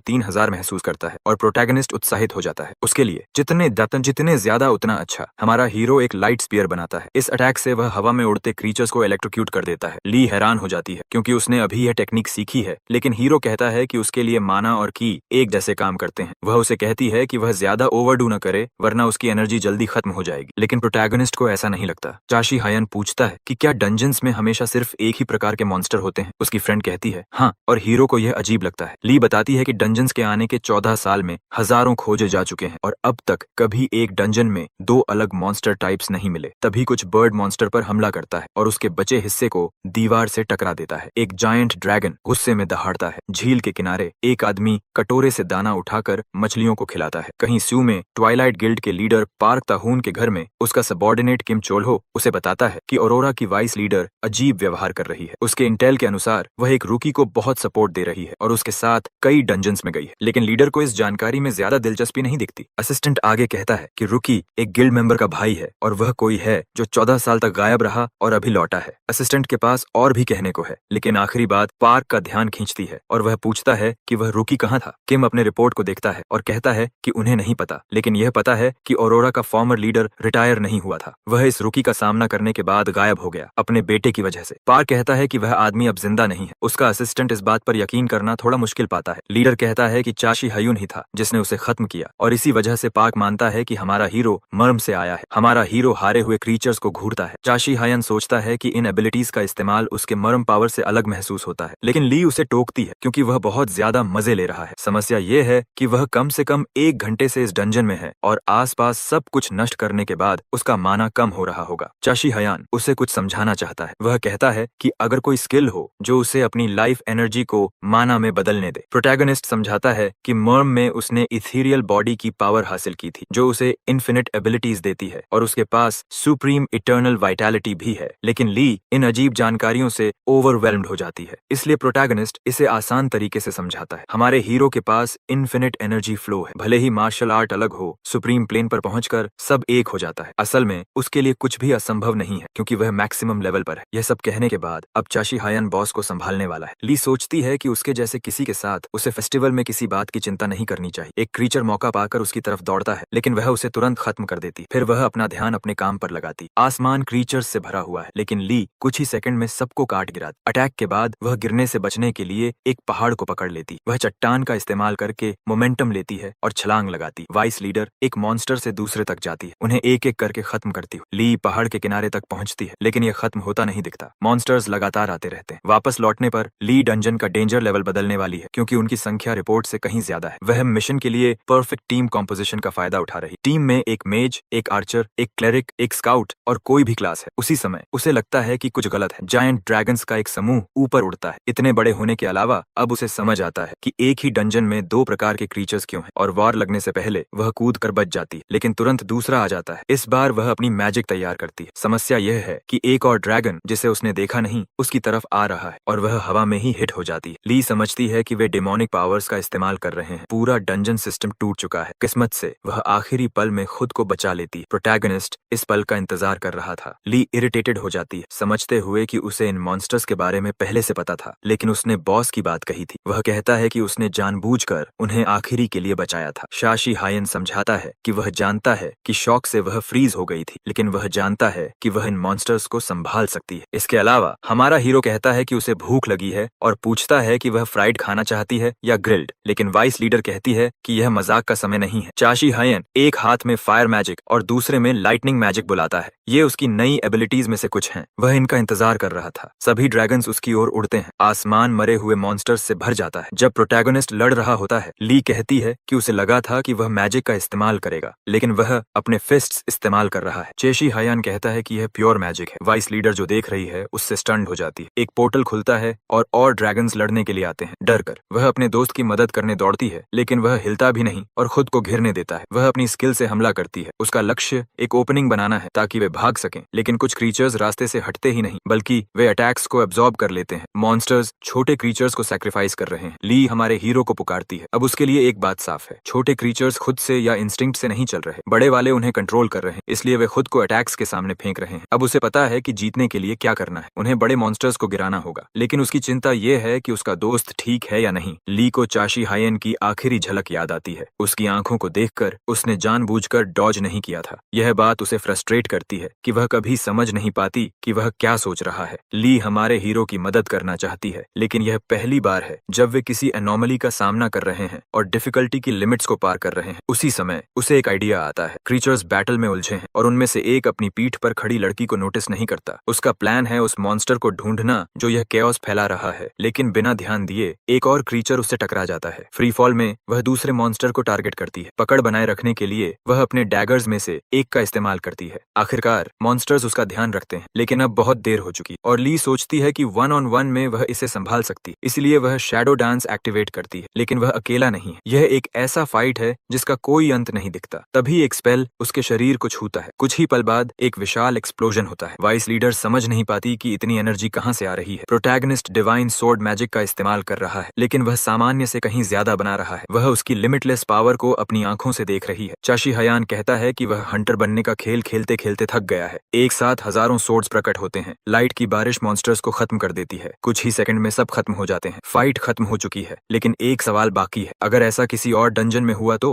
अब डंजन का डेंजर लेवल सिस्टम भरोसेमंद नहीं रहा। अगर ऐसा कहीं और हुआ तो एक पूरा ग्रुप खत्म हो सकता है। शायद सोलर फेस्टिवल अब सबसे बड़ी प्रायोरिटी नहीं है, लेकिन एक बात तय है, पार्क ट्यून इसका फायदा उठाना चाहेगा। अगर वह सावधान नहीं रही तो ट्वाइलाइट उन्हें कुचल देगा। ली इस समय समझ नहीं पाती कि क्या करे। जब वह ध्यान भटकाए होती है, कोई उसके सामने कुछ रख देता है। चाशी हयान कहता है कि वह बहुत डिस्ट्रैक्टेड। वह उसे एक स्टोन दिखा रहा है जो बाकी से अलग है। वह समझाती है कि यह एक स्किल स्टोन है और क्योंकि यह एक बड़े मॉन्स्टर से आया है, इसकी पावर भी उतनी ही होगी। लेकिन ली अभी भी खोई हुई लगती है। वाइस लीडर हमारे हीरो को बुलाती है और कहती है कि वह उससे कुछ कहना चाहती है। 1 महीने बाद कुछ युवा लोग सोलर फेस्टिवल और एक गिल्ड के रुकी के बारे में बात करते हैं। जाहिर है हमारा प्रोटैगनिस्ट इंटरनेट पर फेमस हो गया है। लोग कहते हैं कि वह ऑरोरा का सीक्रेट वेपन है। किम समझता है कि वह फंस गया है। ट्वाइलाइट की मीटिंग में मेंबर्स गुस्से में हैं क्योंकि उन्हें उस रुकी के बारे में कुछ नहीं पता जो सेंसेशन बन गया है। उनमें से एक को यह भी नहीं पता कि गिल्ड लीडर खुद मीटिंग में मौजूद है। वह शांत लगता है, लेकिन तुरंत उस आदमी को बैठने का आदेश देता है। शर्मिंदा होकर वह मान जाता है। लीडर कहता है कि ऑरोरा ने अपना ट्रम्प कार्ड बहुत जल्दी दिखा दी। जल्दी या देर उन्हें पता चल जाएगा कि प्रोटैगनिस्ट असली है या नहीं, लेकिन अभी के लिए वे उसे गेम से बाहर करने वाले हैं। किम चू हो कैफेटेरिया में सबसे तौर पर नर्वस। वह अपनी घड़ी देखता है, किसी के आने का इंतजार करते हुए। अपने गेस्ट को देखकर वह तुरंत खड़ा हो जाता है। वह खुश है कि इस व्यक्ति ने उसका इन्विटेशन स्वीकार किया। हमारा हीरो चाशी हयान चारों ओर नजर डालता है। वह बढ़े हुए हाथ को देखता है और अंत में हैंडशेक स्वीकार करता है। फिर वह पूछता है कि क्या वह किम चू हो है जिससे वह मिलने आया है, लेकिन तुरंत याद करता है कि उसे कम इनफॉर्मल होना चाहिए। इसी वजह से किम को प्रोटैगनिस्ट काफी रूड लगता है, लेकिन यही किम का मकसद है, हीरो के बारे में ज्यादा से ज्यादा जानकारी इकट्ठा करना। इस असिस्टेंट को देखकर चाशी हयान सोचने लगता है कि क्या ट्वाइलाइट के सभी लोग मूर्ख हैं। किम मेज पर एक मैजिकल साउंड प्रूफिंग डिवाइस रखता है। जैसे ही वह बटन दबाता है, एक साउंड आइसोलेटिंग कर्टन बन जाती है जो अंदर और बाहर की सारी आवाज को काट देती है। हमारा हीरो इसे देखकर हंसता है कि वह प्राइवेट बातचीत के लिए कितना ईगर है। सबसे पहले किम कहता है कि उसकी गिल्ड प्रोटैगनिस्ट के साथ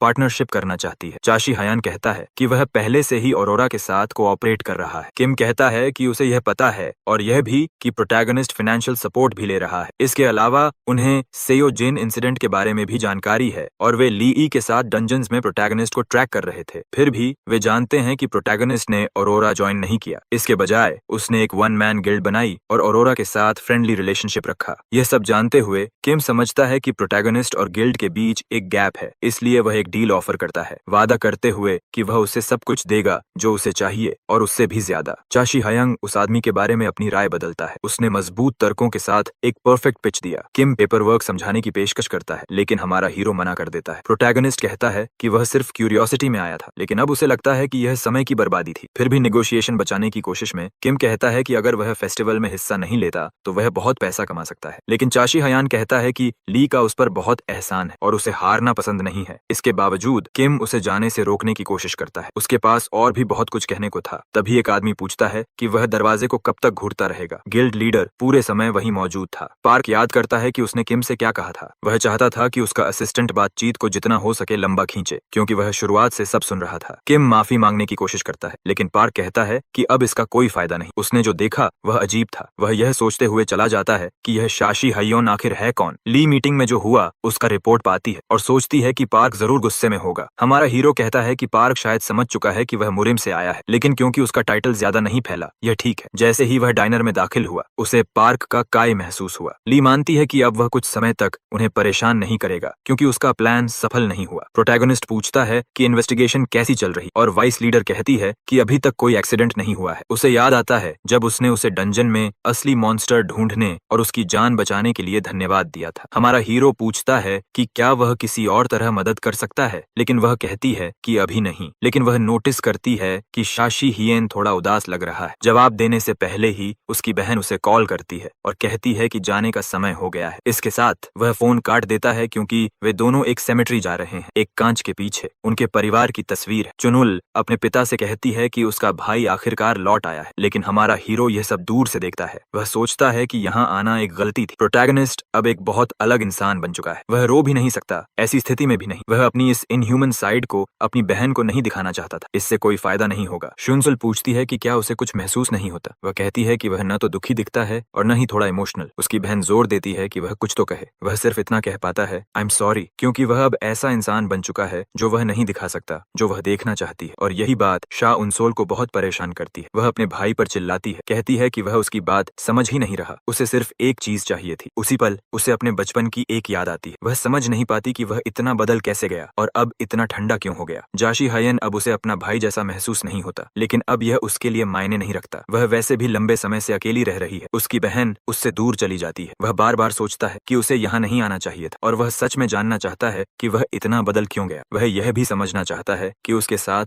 ऐसा क्यों होता है। अचानक एक मैसेज सामने आता है। यह मिम एम का स्टेटस विंडो है। यह पूछता है कि प्रोटैगनिस्ट अभी भी ह्यूमन फॉर्म क्यों बनाए हुए है। जोशी हायन को समझ नहीं आता कि क्या हो रहा है। नया मैसेज कहता है कि वह इनकार करना बंद करे। अगर वह चाहे तो वे एक नई डील कर सकते हैं। हमारा हीरो सोचता है कि यह इंसान अभी भी लालची है, लेकिन अब उसे यकीन हो गया है कि वह सेलेस्टियल गॉड से बात कर रहा है। नया मैसेज कहता है कि वह प्रोटैगनिस्ट की जिंदगी फिर से खत्म कर देगा। जाहिर है शाशी हायन पीछे नहीं हटता। वह वादा करता है कि वह इस गॉड को ढूंढेगा और उसे खत्म कर देगा। मैसेज कहता है कि चैलेंज स्वीकार किया गया है। फिर पैनल गायब हो जाता है। हमारा हीरो फिर से सोच में डूब जाता है। वह इस खतरे को बहुत गंभीरता से लेता है कि सब कुछ फिर से शुरू हो सकता है, क्योंकि उसके पास सिर्फ उसकी बहन है। शॉन सोल पीछे मुड़कर देखती है और समझती है कि वह अकेली है। उसका भाई उसके पीछे नहीं आया। कुछ दिनों बाद एक प्रेजेंटर बहुत उत्साहित होकर सामने आती है। वह कहती है कि वह दिन आ गया है जिसका सब इंतजार कर रहे थे, अपने हीरोज को डंजन्स एक्सप्लोर करते और मॉन्स्टर्स से लड़ते देखने का दिन। वह घोषणा करती है कि वह दिन आ गया है। कोरिया का बड़ा इवेंट सोलर फेस्टिवल शुरू हो चुका है। यह एक सेलिब्रेशन है जो गिल्ड्स के बीच हार्मनी बढ़ाने के लिए बनाया गया है, लेकिन यह लोगों को हंटर्स को एक्शन में देखने का मौका भी देता है। प्रोटैगनिस्ट सोचता है कि यह फेस्टिवल ओलंपिक्स जैसा लगता है। वे बताते हैं कि पब्लिक हंटर्स से बहुत प्रभावित है। लोग उन्हें मूवी हीरोज की तरह देखते हैं। सोलर फेस्टिवल का एक उद्देश्य हंटर की इमेज को फ्रेंडली बनाना है। ली हमारे हीरो में कुछ अजीब नोटिस करती है। वह अपनी टी रखती है और उससे सवाल करती है। वाइस लीडर पूछती है कि क्या उसने टीम लीडर चा अनिल से लड़ाई की है। यह कोई हैरानी की बात नहीं कि वे दोनों गुस्से में साथ आते हैं। वह पहले ही समझ जाती है कि यह हीरो की गलती है। हमारा हीरो ली से कहता है कि वह उसे कहीं दूर और शांत जगह पर एक घर ढूंढने में मदद करे। वह कंफ्यूज हो जाती है, लेकिन जब वह कहता है कि उसे मर्म से मैसेज मिला है तो वह चौंक जाती है। हमारा हीरो पूरी तरह श्योर नहीं है, लेकिन वह मानता है कि सेलेस्टियल गॉड उसके पीछे आ रहा है। प्रोटैगनिस्ट नहीं जानता कि यह लड़ाई कैसी होगी, लेकिन वह अपनी बहन को इसमें शामिल नहीं करना चाहता। ली जो कुछ सुन रही है उससे बहुत कंफ्यूज्ड है। उसके लिए यह सब बेकार लगता है। अपनी बहन की जिंदगी से उसके भले के लिए गायब होना अजीब लगता है, लेकिन प्रोटैगनिस्ट मानता है कि चैड अनसोल को उसके जैसे भाई की जरूरत नहीं है। जैसे उसने खुद कहा था, वह इंसान जिसे वह जानती थी गायब हो गया और कभी वापस नहीं आए, तो शायद वह मेम में ही रहे। ली यह बकवास सुन नहीं पाती और उसे मुक्का मारती। वह मानती है कि उसे दूसरों के मामलों में पड़ना पसंद नहीं, लेकिन अगर उसका भाई ऐसा कुछ कहे तो वह भी उसे मारना चाहे। वह कहती है कि वह अपनी बहन को उससे कम जानता है। तभी एक आदमी चौनियल को ढूंढते हुए आता है, लेकिन वह वाइस लीडर को एक अजीब स्थिति में पाता है। ली प्रोटैगनिस्ट से कहती है कि वह कहीं न जाए, वह अभी वापस आएगी। किसी कारण से वह लड़का कुछ बोल नहीं पाता। उसे एक बड़ा रियलिटी चेक मिला है। फेस्टिवल शुरू होने से पहले प्रेजेंटर सभी को ओपनिंग सेरेमनी देखने के लिए बुलाती। यहाँ औरोरा के हेड जान जानहो आते हैं, एक पैलेडिन। उनके साथ ट्वाइलाइट के वाइस जंग स्युंगुक, एक रोग। एक लड़की कहती है कि ये दोनों पहले एक ही ग्रुप में थे। अब वाइस लीडर के सामने एक हाथ ग्रीटिंग के लिए बढ़ाया जाता है। एक पल के लिए लगता है कि गुस्सा हावी हो जाएगा, लेकिन ली शांति से पार्क का अभिवादन करती है। वह यह भी कहती है कि छोटा लड़का जो उसका रिप्लेसमेंट था अब काफी बड़ा हो गया है। वह आदमी नाराज हो जाता है, लेकिन उसका लीडर उसे शांत रखता है। पार्क जवाब देता है कि उसने सुना है ली एक रुकी का ख्याल रख रही है और हमेशा कमजोरों पर समय बर्बाद करती है, लेकिन ली इसे एक थ्रेट की तरह सुनती है कि वह उसके हर महत्वपूर्ण रिश्ते को फिर से तोड़ देगा। लेकिन उसका जवाब होता है कि वह इसे कॉम्प्लीमेंट के रूप में लेगी। असल में वह उसका चैलेंज स्वीकार कर रही होती। अब सोलर फेस्टिवल शुरू होता है। एक मैच पहले ही शुरू हो चुका है। एक वॉरियर अपनी फ्लरी स्ट्राइक एबिलिटी का इस्तेमाल करता है। लड़की अपने शील्ड के साथ मुश्किल से वारों को रोकने की कोशिश करती। वॉरियर मौका पाकर अपने स्पीयर से फिर वार करता है। अंत में वह इसे सहन नहीं कर पाती और हार जाती। 5वां 1-on-1 मैच ट्वाइलाइट के मेंबर की जीत के साथ खत्म होता है और वह ब्लंट स्पीयर के साथ भी अपने ओपोनेंट को गंभीर रूप से घायल कर देता है। पार्क इस रिजल्ट से खुश है। भले ही मैच उसे उम्मीद से ज्यादा लंबा लगा, उसके लिए ओपोनेंट कोई खास नहीं था। स्वाभाविक रूप से ली को उसका रवैया बहुत घमंडी लगता है। अंत में लीडर जाने का फैसला करता है, उम्मीद करते हुए कि अगला मैच ज्यादा दिलचस्प होगा। ली बस देखती रहती है, क्यूरियस होकर। बाहर निकलते समय उसका वाइस लीडर लीडर उसका इंतजार कर रहा होता है। रोव पार्क से पूछता है कि वह ली को कब खत्म कर सकता है, लेकिन लीडर उसे शांत रहने को कहता है। उसका समय आने वाला है। इस समय वह चा उनसील में ज्यादा दिलचस्पी रखता है। वह उसे हेलो कहना चाहता है। प्रेजेंटर आर्चर सर्वाइवल अरीना की घोषणा करती है। एक्साइटमेंट के साथ शार्प शूटर्स को एक्शन में देखने की बात करती। वह अपने पार्टनर से पूछती है कि वह किसे सपोर्ट कर रहा है। कमेंटेटर कहता है कि वह चा उनसुल पर नजर रख रहा है क्योंकि वह युवा है और अब तक शानदार रिजल्ट्स दिखा चुकी। भले ही हाल ही में रेड वुल्फ डंजन में उसका एक्सीडेंट हुआ था। कुछ टीम मेंबर्स सवाल करते हैं कि जो हुआ उसके बाद भी वाइस लीडर ने उसे स्क्वाड की जिम्मेदारी क्यों दी। चुनसुल ये सुन लेती है और कहती है कि अगर कुछ कहना है तो सामने आकर कहें। दोनों गॉसिप करने वाले चुप हो जाते हैं और आखिरकार शर्मिंदा होकर चले जाते हैं। शुनसोल पहले ही मेंटल फटीग के संकेत दिखा रही। वजह यह है कि उस दिन के बाद से उसने अपने भाई से बात नहीं की और यह सोचकर ही उसे एंग्जाइटी होती। तभी उसे मैसेज मिलता है कि कोई उससे मिलने आया है। श्यूनोल खुद को संभालती है लेकिन निराशा होती है जब वह वाइस लीडर निकलती है जो पूछती है कि क्या वह ठीक है। श्यूनसोल सस्पिशियस लगती है लेकिन ली कहती है कि वह अपनी टीम को इनकरेज करने आई। वह कहती है कि वह प्रोटैगनिस्ट के साथ आने वाली थी लेकिन वह गायब हो गया। ली तुरंत समझ जाती है कि उसने उसकी कमजोरी छू ली। वह सलाह देती है कि वह अपने भाई से बात करे। चौनिल पूछती है कि ली उसकी जिंदगी में दखल क्यों दे रही है और ली जवाब देती है कि वह उस व्यक्ति के लिए कंसर्न्ड है जिसमें वह इन्वेस्ट कर रही है। चासोल को लगता है कि वाइस लीडर उसके भाई को कंट्रोल कर रही है। वह ली को दोष देती है कि उसके भाई ने नॉर्मल लाइफ वापस मिलने के बाद भी हंटर बनने का फैसला लिया। उसके लिए उसे इस दुनिया में आना ही नहीं चाहिए था। यह समझ नहीं आता कि वह और स्ट्रॉन्ग क्यों बनना चाहता है। उसे साफ लगता है कि उसका भाई कुछ छुपा रहा है। आंखों में आंसू लिए वह कहती है कि वह अब पहले जैसा नहीं रहा। अब वह ठंडा और दूर हो गया है। अनाउंसर कहता है कि आर्चर ट्रायल शुरू होने वाला है। चायुन सोल परमिशन मांगती है और अपने बिहेवियर के लिए माफी मांगती है। जाने से पहले ली कहती है कि उसका भाई इतना बदलना नहीं चाहता था। वह बताती है कि उसने भी वैसा ही सफरिंग झेला है जैसा चाची हेन ने। ली कहती है कि वह नरक में गिर गया था और लंबे समय तक वहां रहा। ऐसी जगह से नॉर्मल निकलना असंभव है और जाहिर है वह नहीं चाहता कि उसकी बहन उसका वह रूप देखे। लेकिन चा उनसोल को अजीब लगता है कि यह सब उसे वाइस लीडर से सुनना पड़ रहा है, अपने भाई से नहीं। उसे लगता है कि वह उसके भरोसे के लायक नहीं है, ली की तरह नहीं जो उसके भाई के बराबर खड़ी है। चा उनसोल के जाने के बाद वाइस किसी दिशा में देखती है। वह वहीं था, सब सुन रहा था। भले ही वह माने नहीं लेकिन वह जानती है कि वह अपनी छोटी बहन की बहुत परवाह करता है और उसे छोड़ नहीं सकता। ली सोचती है कि उसका यह रवैया पार्क जैसा है। वह उसे पकड़ती है और चिल्लाती है कि चाय उनसोल अब छोटी लड़की नहीं है और उसे ज्यादा ऑनेस्ट होना चाहिए। ली मानती है कि इंटेंशंस छुपाने से उनके रिलेशनशिप को कोई फायदा नहीं होगा। वह उसे अपने साथ आने को कहती है क्योंकि वह उसे चाय उनसोल का एक ऐसा पहलू दिखाने वाली है जो वह नहीं जानता। फ्लेयर सिग्नल शुरू होने का संकेत देता है। रबल से फिगर्स निकलते हैं। कुछ ही पलों में दोनों गिल्ड्स की 6 टीम्स आमने सामने हो। पार्क देखता है जो होने वाला है उससे डरा हुआ। आखिरकार उसने कुछ खास तैयार किया है और इस तरह गेम शुरू होता है। रेडियो पर चार्ली नाम की आवाज कहती है कि उन्होंने एनिमी ढूंढ लिया है। टीम गोल्फ कहती है कि वे भी 200 मीटर में दूर लड़ाई में हैं। ची उन्यूनिल अपने भाई के साथ हुई बहस को याद करती है। इसी वजह से उसका गुस्सा बढ़ जाता है। उसे और ज्यादा गुस्सा इस बात पर आता है कि उसने ली पर भरोसा किया, उस पर नहीं। कुछ मैसेजेस परस्यूट के बारे में आते हैं लेकिन चाय उनसुल अभी भी उसी बहस में उलझी है। फिर वह एनिमी को देखती है लेकिन टीम बताती है कि टारगेट बहुत दूर है। -300 बेचेतम स्नाइपर की रीच से बाहर है लेकिन वह रिस्क लेती है। श्यून सोल अपने एरो को एनर्जाइज करती है और स्नाइपर स्किल इस्तेमाल करती है। टारगेट अटैक को आते देख लेता है लेकिन कुछ कर नहीं सकता। इस तरह ट्वाइलाइट का छठा मेंबर गेम से बाहर हो जाता है। वह कंफर्म करती है कि उसने टारगेट हिट किया है और उसकी टीम हैरान रह जाती है। चेन चायन सोल बस यही चाहती है कि उसे कम ना आंका जाए। बचपन में उसे याद है कि लोग उसकी हालत पर तरस खाते थे क्योंकि उसने अपना पूरा परिवार खो दिया था। लोग कहते थे कि उसके भाई की लाश तक नहीं मिली लेकिन वह मानती थी कि वह कहीं जिंदा है। उसी समय उसने टीवी पर एक मैसेज देखा। दुनिया में एक बड़ा बदलाव आने वाला था। गॉडेस ने चेतावनी दी थी कि ह्यूमैनिटी को इवॉल्व करना होगा। गॉड्स, मॉन्स्टर्स और डंजन्स जैसी चीजों की वजह से उसे पहले से ज्यादा यकीन हो गया कि उसका भाई जिंदा है। एप्टीट्यूड टेस्ट देने के बाद उसे आर्चर क्लास मिली और उसने स्कॉलरशिप पर हंटर यूनिवर्सिटी में एडमिशन लिया। वहीं एक लड़का उसके सिर पर मिल्क कार्टन उड़ेल देता है। लोग उसे ऑर्फन होने के लिए तंग करते थे। स्टूडेंट्स को यह भी पसंद नहीं था कि वह फ्री में पढ़ रही, लेकिन इससे पहले कि वह कुछ कह पाता उस लड़के को ट्रे से मार दिया जाता है। शोल कहती है कि जेलस मत हो क्योंकि जब उनके पेरेंट्स का भी वही हाल होगा तब उन्हें समझ आएगा। लेकिन लड़का फिर भी उसे इंसल्ट करता है, इसीलिए वह उसे बाहर फाइट के लिए चैलेंज करती है और इसी तरह वह टॉप पर ग्रेजुएट करती है और सबसे फेमस गिल्ड ऑरोरा में शामिल होती है। एक ब्लू क्रीचर उसकी ओर दौड़ता है। चा दूनुल अपने बो से डिफेंड करती है और एरो के टिप तक पहुंचने की कोशिश करती है। जैसे ही वह सफल होती है वह ब्लेड को बीस्ट में घुसा देती है। एक बार फिर उसे खुद ही सब संभालना पड़ा। ली थोड़ी देर से पहुंचती है और कहती है कि वह मदद करने आई थी। जाहिर है अब उसकी जरूरत नहीं थी। वाइस लीडर रुकी का नाम पूछती है और वह बिना हिचक जवाब देती है क्योंकि उसने लीडर का ध्यान खींच लिया था। वह कम उम्र में ही लीडरशिप का हिस्सा बन गई। उस समय कुछ लोग इसे बिल्कुल पसंद नहीं करते चाहते थे। अंत में यह पूरी जर्नी उसके गोल से मेल खाती थी। चियोनो मजबूत बनना चाहती थी, अपने भाई के बिना सरवाइव करना और अपने मन को कमजोर नहीं होने देना चाहती, इसलिए वह खुद को हमेशा लिमिट तक पुश करती है। चायांस अपने नेकलेस को देखती है जिसमें फैमिली फोटो है तो है। अंत में उसे लगता है कि यह सब बेकार था क्योंकि उसके भाई ने उसे छोड़कर ली को चुना। वह जानती है कि उसका भाई बहुत स्ट्रांग है, लेकिन फिर भी चौनोल कमजोर नहीं है। अपने गुस्से के बाद वह थोड़ा शांत हो जाती है। सब कुछ सामान्य से ज्यादा शांत है। शामसुल रेडियो पर रिपोर्ट करती है कि वह अपनी पोजीशन बदल रही। तभी वह नोटिस करती है एरोज की बारिश उसकी ओर आ रही। दुर्भाग्य से वह सीधे हिट हो जाती है। एक ग्रुप रिपोर्ट करता है कि उनका टारगेट मिल गया है। शुक्र है कि एरो उसके मसल को नहीं भेदता, लेकिन समस्या यह है कि टिप्स ब्लंट होने चाहिए थे, जो थे। जाहिर है वे रियल वेपन्स इस्तेमाल कर रहे हैं। ग्रुप लीडर रिपोर्ट करता है कि इस एरिया में कोई सिग्नल नहीं है जिससे मदद बुला सके। चैट अंसोल को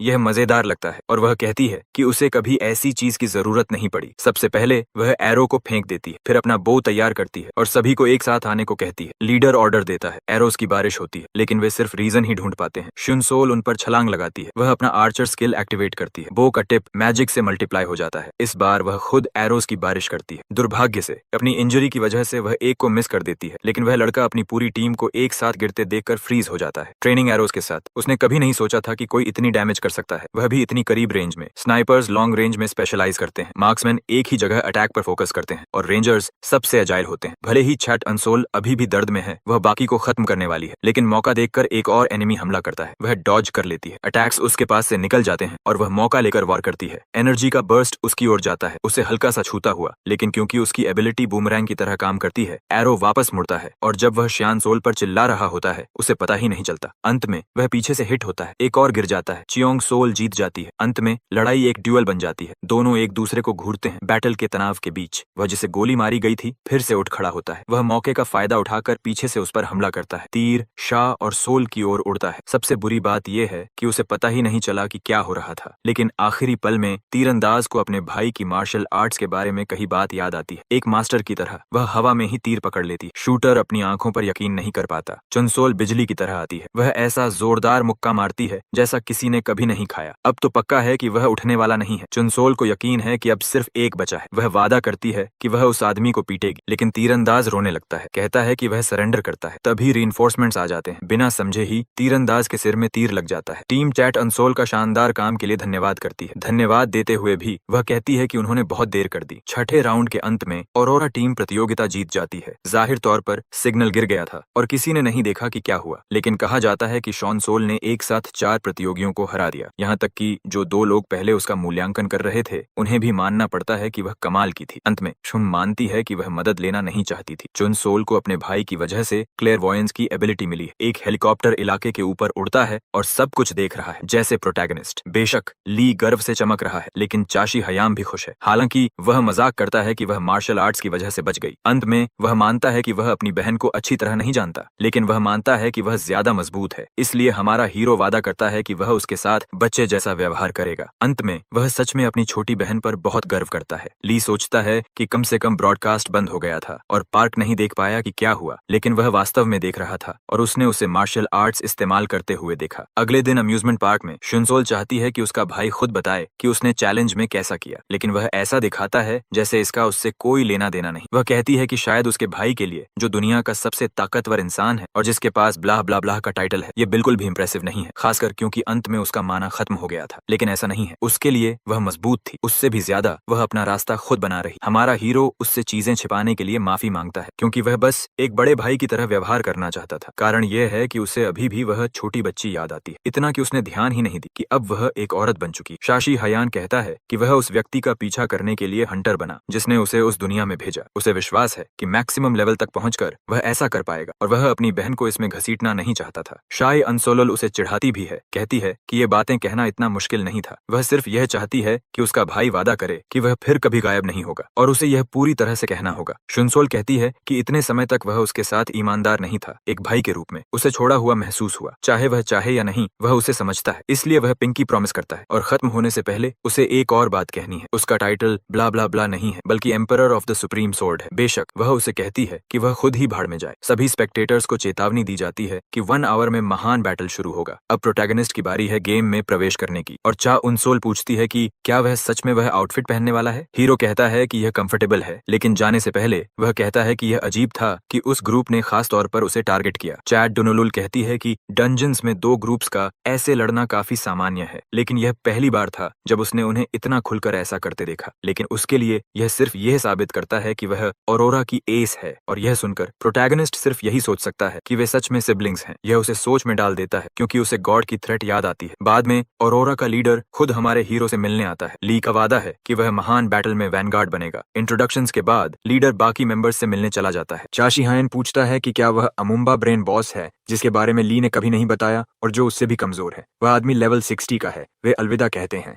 लेकिन जाने से पहले वह टेलीपैथी के जरिए उसे चेतावनी देती है कि वह मार्शल आर्ट्स इस्तेमाल नहीं कर सकता। हालांकि हमारे हीरो को यकीन है कि कोई फर्क नहीं समझेगा। वह ठीक से व्यवहार करने का वादा करता है। जाने से पहले प्रोटोगोनिस्ट कहता है कि उसकी मदद की वजह से उसने अपनी बहन के साथ सुलह कर ली। ये सुनकर ली साफ तौर पर राहत महसूस करती है। अंत में वह उसे गुड लक विश करती है। बाकी मेंबर्स इस मौके का फायदा उठाते हैं कि बॉसेस जा चुके हैं और प्रोटोगोनिस्ट से बात शुरू करते हैं। कहते हैं कि उन्होंने उसके बारे में बहुत सुना है, लेकिन सच ये है कि वह बिल्कुल नहीं सुन रहा, क्योंकि वह यह सोचने से खुद को रोक नहीं पा रहा कि वह ग्रुप उसकी बहन के पीछे क्यों पड़ा था। तभी एक बहुत ही नापसंद शख्स वहां आ जाता है। लीडर पार्क ऐसे दिखावा करता है जैसे उसने टीम को आराम के पल में पकड़ लिया हो। हमारा हीरो निष्कर्ष निकालता है कि ट्वाइलाइट के पीछे जो एंटिटी है वह सेलेस्टियल गॉड है, इसलिए गिल्ड लीडर को कम नहीं आंकना चाहिए। पार्क कहता है कि वह बस हेलो कहने आया है, लेकिन कोई भी उस पर विश्वास नहीं करता, जिससे उसके पास कम विकल्प बचते हैं। इसीलिए वह सच बताता है कि वह स्टार रूकी को देखने आया है। इसके साथ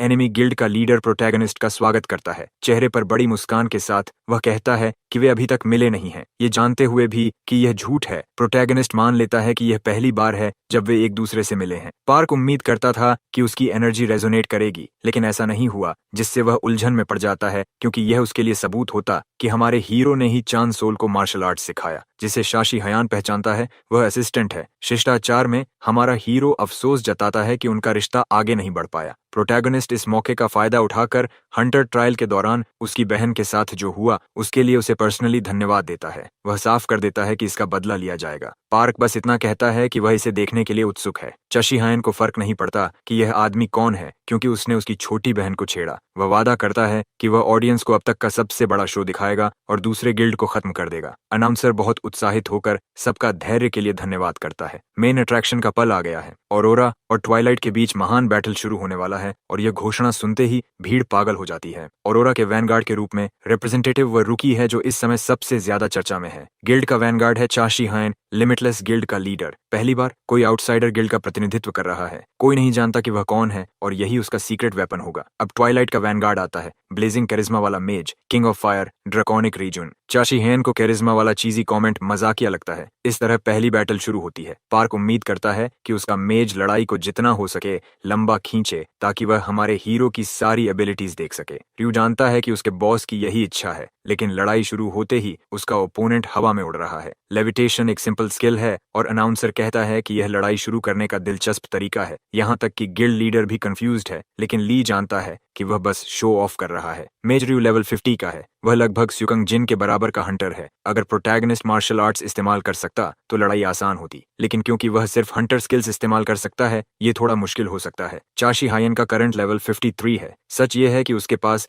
हंटर के रूप में अभी भी असली कॉम्बैट एक्सपीरियंस की कमी है और ऊपर से उस पर नजर रखी जा रही है। साफ है कि पार्क मार्शल आर्ट्स एबिलिटीज को एक्शन में देखने के लिए बेताब है, लेकिन हमारा हीरो उसे इंतजार करवाने वाला है। प्रोटोगोनिस्ट लड़ाई शुरू करता है। जवाब में र्यू खुद को बचाने के लिए बैरियर बनाता है। बचाव करते हुए भी मेज को अजीब लगता है कि उसका ओपोनेंट बेसिक लेवल अटैक्स इस्तेमाल कर रहा है। र्यू अपनी फ्लेम से मैजिक को खत्म कर देता है। मेज शांत रहता है क्योंकि उसके पास अभी भी एक ट्रिक बचा है। इस क्लास में 3 स्पेशलिटीज होती हैं। पहली है नॉन कम्बैटेंट क्राफ्ट्समैन, फिर आती है एलिमेंटल स्पेशलिस्ट आर्चिनिस्ट, और आखिर में वह जो मेज से ज्यादा सुपरनैचुरल बीइंग लगता है, वॉरलॉक क्लास। आमतौर पर वे सपोर्ट पर ध्यान देते हैं, लेकिन कुछ लोग घातक अटैक्स विकसित कर लेते हैं। लेकिन र्यू के लिए पीछे खड़े होकर देखना उसका स्टाइल नहीं है। वह कहता है कि अगर प्रोटैगनिस्ट के पास कुछ बेहतर दिखाने के लिए है तो अब समय है। फिर वह हमारे हीरो पर एक एक्सप्लोसिव किक मारता है। हमारा हीरो पीछे की ओर फेंका जाता है। वह अपनी त्वचा पर आग की गर्मी महसूस करता है। फिर एक्सप्लोजन होता है। आरयू अपनी फायर स्किल दिखाता है जिसे उसने बचपन बचपन से क्लोज कॉम्बैट के साथ रिफाइन किया है, जो इस क्लास में काफी रेयर है। चाशी हयून पहले सोचता था कि वह मर्म का इकलौता मेज है, लेकिन अब साफ है कि दोनों में इतनी समानताएं क्यों हैं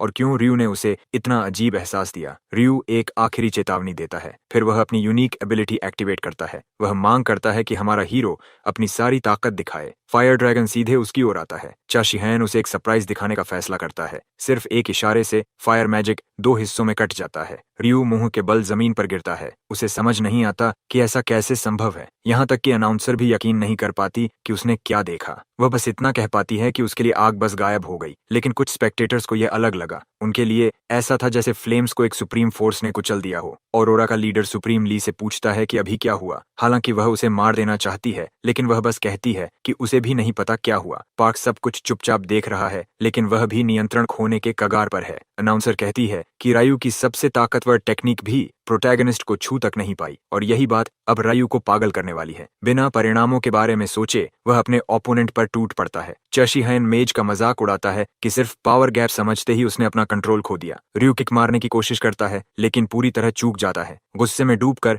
मेज लगातार हमले करता है, जिन्हें आसानी से रोक दिया जाता है। लड़ाई देख रहे किसी ने भी कल्पना नहीं की थी कि 2 मेजेस इतनी नजदीक से ऐसे लड़ेंगे। चाशी हैन बताता है कि उसका ओपोनेंट इतना नर्वस है कि उसकी फुटवर्क खराब हो रही है। वह यह भी कहता है कि रियू अपना वजन गलत पैर पर डाल रहा है और उसे सलाह देता है कि इतने खुले मूवमेंट्स करना बंद करे। उसके लिए ये लड़ाई नहीं बल्कि एक सर्कस परफॉर्मेंस है। यहाँ तक कि रियू भी समझ नहीं पाता कि वह ये सब कैसे कर रहा है। लेकिन चाशी हैन कहता है कि वह काफी समय से मार्शल आर्ट्स की प्रैक्टिस कर रहा है। वह एक बात जानना चाहता है। हमारा हीरो पूछता है कि क्या रायू के पास बस इतना ही है। वह कहता है कि इस बच्चे का ईगो एक ड्रैगन जैसा है, लेकिन ताकत एक एंट जैसी। लेकिन मेज कसम खाता है कि वह प्रोटैगनिस्ट को राख में बदल देगा। उसी पल हमारा हीरो उनके बीच दूरी बना लेता है। फ्लेम्स बिना रुके उठने लगती हैं। रायू कसम खाता है कि वह जीतेगा, चाहे उसे अपना शरीर ही क्यों न जलाना पड़े। यह 10 फायर ड्रैगन्स का वॉल्स है। फ्लेम्स एक साथ आगे बढ़ती हैं, लेकिन प्रोटैगनिस्ट इसे ज्यादा गंभीरता से नहीं लेता। फिर भी वह कहता है कि इस अटैक को संभालना थोड़ा मुश्किल होगा। ड्रैगन्स लगभग पूरे अरीना को घेर लेते हैं। गर्मी की लहर स्टैंड्स तक पहुंचती है। लीजर्स बिना दखल दिए देखती है, लेकिन वह भी हैरान है। यहाँ तक कि यह अंतिम अटैक भी चशीहियन के बैरियर को पार नहीं कर पाया। प्रोटैगनिस्ट यह भी कहता है कि यही कारण है कि उसे घमंडी लोगों से उलझना पसंद नहीं है। उसे इस गर्म स्थिति में रहना भी पसंद नहीं है। तभी ड्रैगन्स इधर उधर फेंके जाने लगते हैं, जब तक कि फ्लेम्स पूरी तरह खत्म नहीं हो जाती। चाशी हैन चेतावनी देता है कि रायू के लिए यह लड़ाई छोड़ देना बेहतर होगा। यहाँ तक कि अनाउंसर भी यकीन नहीं कर पाती कि कोई इतना मजबूत हो सकता है। वह यह तक अंदाजा लगाती है कि हीरो की मिस्टीरियस पावर ग्रेविटी मैनिपुलेशन हो सकती है। मेज फिर अपने घुटनों पर गिर जाता है। लोग हैरान हैं कि कोई इतनी ताकत रख सकता है कि ग्रेविटी को कंट्रोल कर सके। वह तो एक गॉड के बराबर होगा। रियू पूरी तरह असहाय है। उसके पास कुछ करने का कोई तरीका नहीं है। जब उसे पेट पर एक जोरदार वार पड़ता है, वह दूर जा गिरता है। चाशी हैन कहता है कि वह अगले ओपोनेंट के लिए तैयार है। पार्क पूछता है कि वह कौन है, और उसका वाइस जवाब देता है कि वह नाइट चू जोंग है। गिल्ड लीडर उसे सीक्रेट वेपन इस्तेमाल करने का आदेश देता है। वह है ट्वाइलाइट लांस, जो गिल्ड के प्लेन्स की रक्षा के लिए बनाया गया है। आखिरकार नाइट पहुंचता है, उस हथियार को पकड़े हुए जो मेजेस को खत्म करने के लिए जाना जाता है 2G।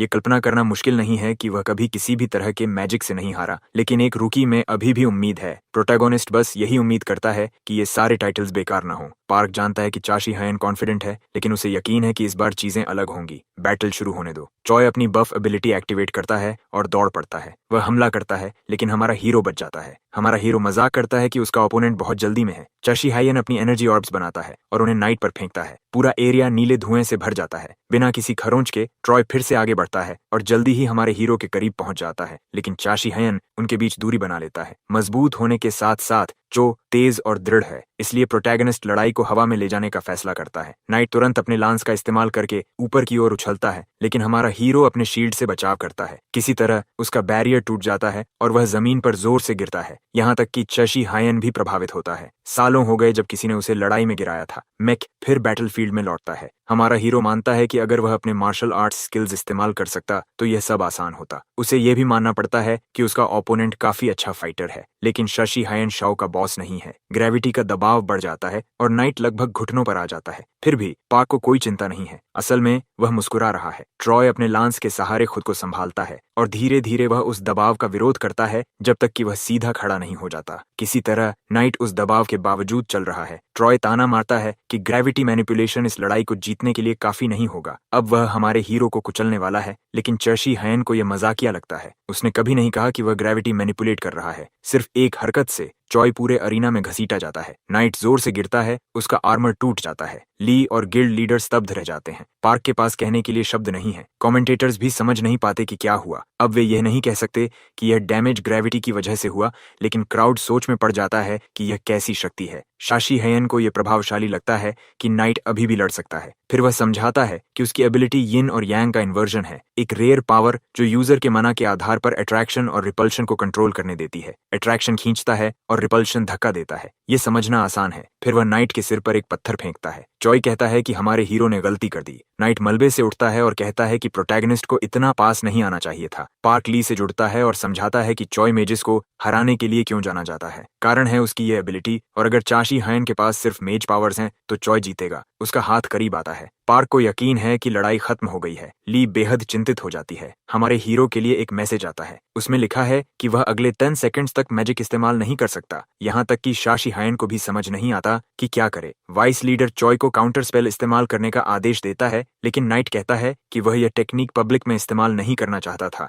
वह बताता है कि लीडर को लगता है चाशी हायन कुछ छिपा रहा है और उसकी ग्रेविटी जैसी शक्ति बहुत खतरनाक है, इसीलिए आदेश है कि उसकी जान ले ली जाए। प्रोटैगनिस्ट ने यह बिल्कुल उम्मीद नहीं की थी, लेकिन वह बच निकलता है। ट्रॉय कहता है कि यह उसकी स्पेशल एबिलिटी है, काउंटर स्पेल। यही वजह है कि मेजेस उसे हरा नहीं सकते। पूरा ऑडियंस चुप हो जाता है। पार्क कहता है कि चाशी हायन बहुत सीधा है और अपनी ताकत दिखाना पसंद नहीं करता। ली निराश हो जाती है। वाइस प्रोटैगनिस्ट से जुड़ता है और उसे भागने की विनती करता है। मार्शल आर्ट्स इस्तेमाल करना सही नहीं होगा, लेकिन चाशी हायन को यह बिल्कुल पसंद नहीं आता। नाइट फिर से हमला करने की तैयारी करता है। वह चेतावनी देता है कि भागने का कोई फायदा नहीं है। कॉर्डियर हमारे हीरो को ऐसी ताकतवर अटैक सहने के लिए कहता है जो एक इमारत गिरा सकती है। नाइट उस पर छलांग लगाता है, लेकिन प्रोटैगनिस्ट खुद को हारते हुए नहीं देखता। वह जानना चाहता है कि लोग उसे कैसी बेकार बातें बता रहे हैं। चाशी हायन अपना काय रिलीज करता है। ली और पार्क दोनों उस एनर्जी को महसूस करते हैं। ऑरोरा का लीडर अपने वाइस को लेकर भी चिंतित है, जो बीमार जैसा महसूस कर रहा है। Park celestial cultivation martial energy की ताकत से गहराई से प्रभावित है। यह एक ऐसा कंपन है जैसा उसने पहले कभी महसूस नहीं किया। नाइट आगे बढ़ता रहता है, लेकिन धीरे धीरे वह उस एनर्जी से दबने लगता है, जब तक उसे एहसास नहीं होता कि कुछ गलत है। उसे समझ नहीं आता कि क्या हो रहा है। उसकी एबिलिटी अभी भी एक्टिव है। इससे पहले कि वह कुछ समझे, वह एनर्जी की चेन्स में जकड़ जाता है। चाशी हायन समझाता है कि यह मैजिक नहीं है, यह मार्शल आर्ट्स है, और अगर उसे जिज्ञासा है तो उसे पार्क से पूछना चाहिए। प्रोटैगनिस्ट कहता है कि जब उसने किसी को उसे भागने के लिए कहते सुना तो वह लगभग अपना आपा खो बैठा था। क्या ही बेतुकी बात है। उसे लगता है कि चॉय का यह समझ पाना कूल है कि क्या हो रहा है। इस टेक्निक को मेंटल सोर्ड कहा जाता है, लेवल 40 की पावर। लेकिन यह सोर्ड असल में विल पावर का रूप है। इस शक्ति के शिखर पर कोई सिर्फ एक सोच से किसी की जान ले सकता है या आसमान और धरती को चीर सकता है। लेकिन अगर यह इतनी आसानी से खत्म हो जाए तो यह उबाऊ होगा। चेन्स नाइट को छोड़ देती हैं। चाशी हायन सबको एक लेसन सिखाना चाहता है। वह एक जोरदार वॉर करता है। सिर्फ एक स्ट्राइक में चॉय तबाह हो जाता है। नाइट दूर उड़ जाता है। हमारा हीरो उम्मीद करता है कि पार्क यह सब बहुत ध्यान से देख रहा हो ताकि वह इसे भूले नहीं। यही है मार्शल आर्ट्स। चॉय हवा में एक मिसाइल की तरह उड़ता है। उसके सभी हड्डियां उस किक की ताकत से टूट जाती हैं। पार्क पूरी तरह से स्तब्ध है। नाइट अरीना के बाहर गिरता है और पहले से ही बेहोश है। हमारा हीरो काफी संतुष्ट है कि उसने इतने समय बाद फिर से अपनी मार्शल आर्ट्स पावर्स का इस्तेमाल किया, और इस तरह जीत चाशी हायन की होती है। प्रोटैगनिस्ट बाकी मैचेस से बाहर हो जाता है, ये कहकर कि उसका माना खत्म हो गया है, लेकिन अंत में ऑरोरा फेस्टिवल 3-2 से जीत जाती है। ऑनलाइन हर कोई इस रुकी के बारे में बात कर रहा है, और यह संभव है कि वह पार्क जितना ही मजबूत हो, जिससे ट्वाइलाइट रैंकिंग में नीचे चला गया और ऑरोरा पहले स्थान पर पहुंच गया। असिस्टेंट अपने लीडर को लेकर चिंतित है। वह उसे पुकारता है, लेकिन कोई जवाब नहीं मिलता। पार्क कमरे में अकेला है, जहां उसकी रेज ने सब कुछ तोड़ दिया है। वह साफ तौर पर शॉक में है। वह न सिर्फ डर से जकड़ा था, बल्कि उसे अपमानित भी किया गया। जो शक्ति उसने देखी, भले ही एक पल के लिए, उसने साफ कर दिया कि पार्क उसे हरा नहीं सकता। इसलिए अब गिल्ड लीडर एक्सट्रीम मेजर्स अपनाएगा। अब से वह खुद को नहीं रोकेगा। वह आखिरकार कमरे से बाहर निकलता है और अपने असिस्टेंट को बुलाता है। उसे एक जगह जाना है। वे सेलेस्टियल गॉड ऑफ वॉर से मिलने जा रहे हैं। एक हफ्ता बीत चुका है और ऑरोरा की मार्केटिंग टीम अभी भी चाशी हायन के बारे में सैकड़ों कॉल्स रिसीव कर रही है। भले ही वह गिल्ड का हिस्सा नहीं है, लेकिन एक कॉल में पूछा गया कि क्या ली गी एक रूकी के साथ रिलेशनशिप में है, और यह सजेशन उस युवा आदमी को बेहद इरिटेट कर देता है। मीटिंग रूम के अंदर एम्प्लॉइज की फ्रस्ट्रेशन भरी आवाजें सुनाई देती हैं। उनमें से एक रिपोर्ट करता है कि 328 कॉल्स चाशी हायन के बारे में आए हैं और 800 लेटर्स उसे एड्रेस किए गए हैं। ज्यादातर रिपोर्टर्स और हंटर्स से हैं जो प्रोटैगनिस्ट के गिल्ड में शामिल होना चाहते हैं, लेकिन स्पॉन्सर्स और टीवी इन्विटेशंस भी हैं। हीरो के निर्देश के अनुसार सबको रिजेक्ट कर दिया गया सिवाय एक के। रिपोर्ट के अंत में बाहर से कोई चिल्लाता है कि चीफ सेक्रेटरी को तुरंत बुलाया जाए और वह इस समस्या से निपटने के लिए बिल्कुल उत्साहित नहीं दिखता। ली हीरो से पूछती है कि क्या वह फेमस होने का आनंद ले रहा है। प्रोटैगनिस्ट कहता है कि उसे यह शोर पसंद नहीं है। शाशी हायन कहता है कि उसे चीफ सेक्रेटरी को धन्यवाद देना चाहिए जो इतना काम कर रहा है। शायद थोड़ा देर हो गया, लेकिन ली माफी मांगना चाहती है। उसने उसे मार्शल आर्ट्स इस्तेमाल करने से रोकने की पूरी कोशिश की और वह मानती है कि यह उसके ईगो की वजह से था। कारण यह भी था कि वह उसके लिए चिंतित थी। शाशी हायन कहता है कि उसने उसे कम आंका और सोचा कि वह सच में कंट्रोल खो देगा। सच में प्रोटैगनिस्ट को कोई फर्क नहीं पड़ता कि पार्क ने उसे मार्शल आर्ट्स इस्तेमाल करते देखा या नहीं। वह अंदाजा लगाता है कि ट्वाइलाइट का लीडर पावर का अंतर महसूस कर चुका होगा और इस वजह से कुछ समय तक दूर रहेगा। हालांकि वह खुद उनसे बदला लेना चाहता है जो उन्होंने उसकी बहन के साथ किया। एक पल के लिए ली के चेहरे पर संतोष की झलक दिखती है। थोड़ा विषय बदलते हुए वह कहती है कि ट्वाइलाइट अब कमजोर हो गया है, पार्क गायब हो चुका है और पहले जो न्यूट्रल ग्रुप्स थे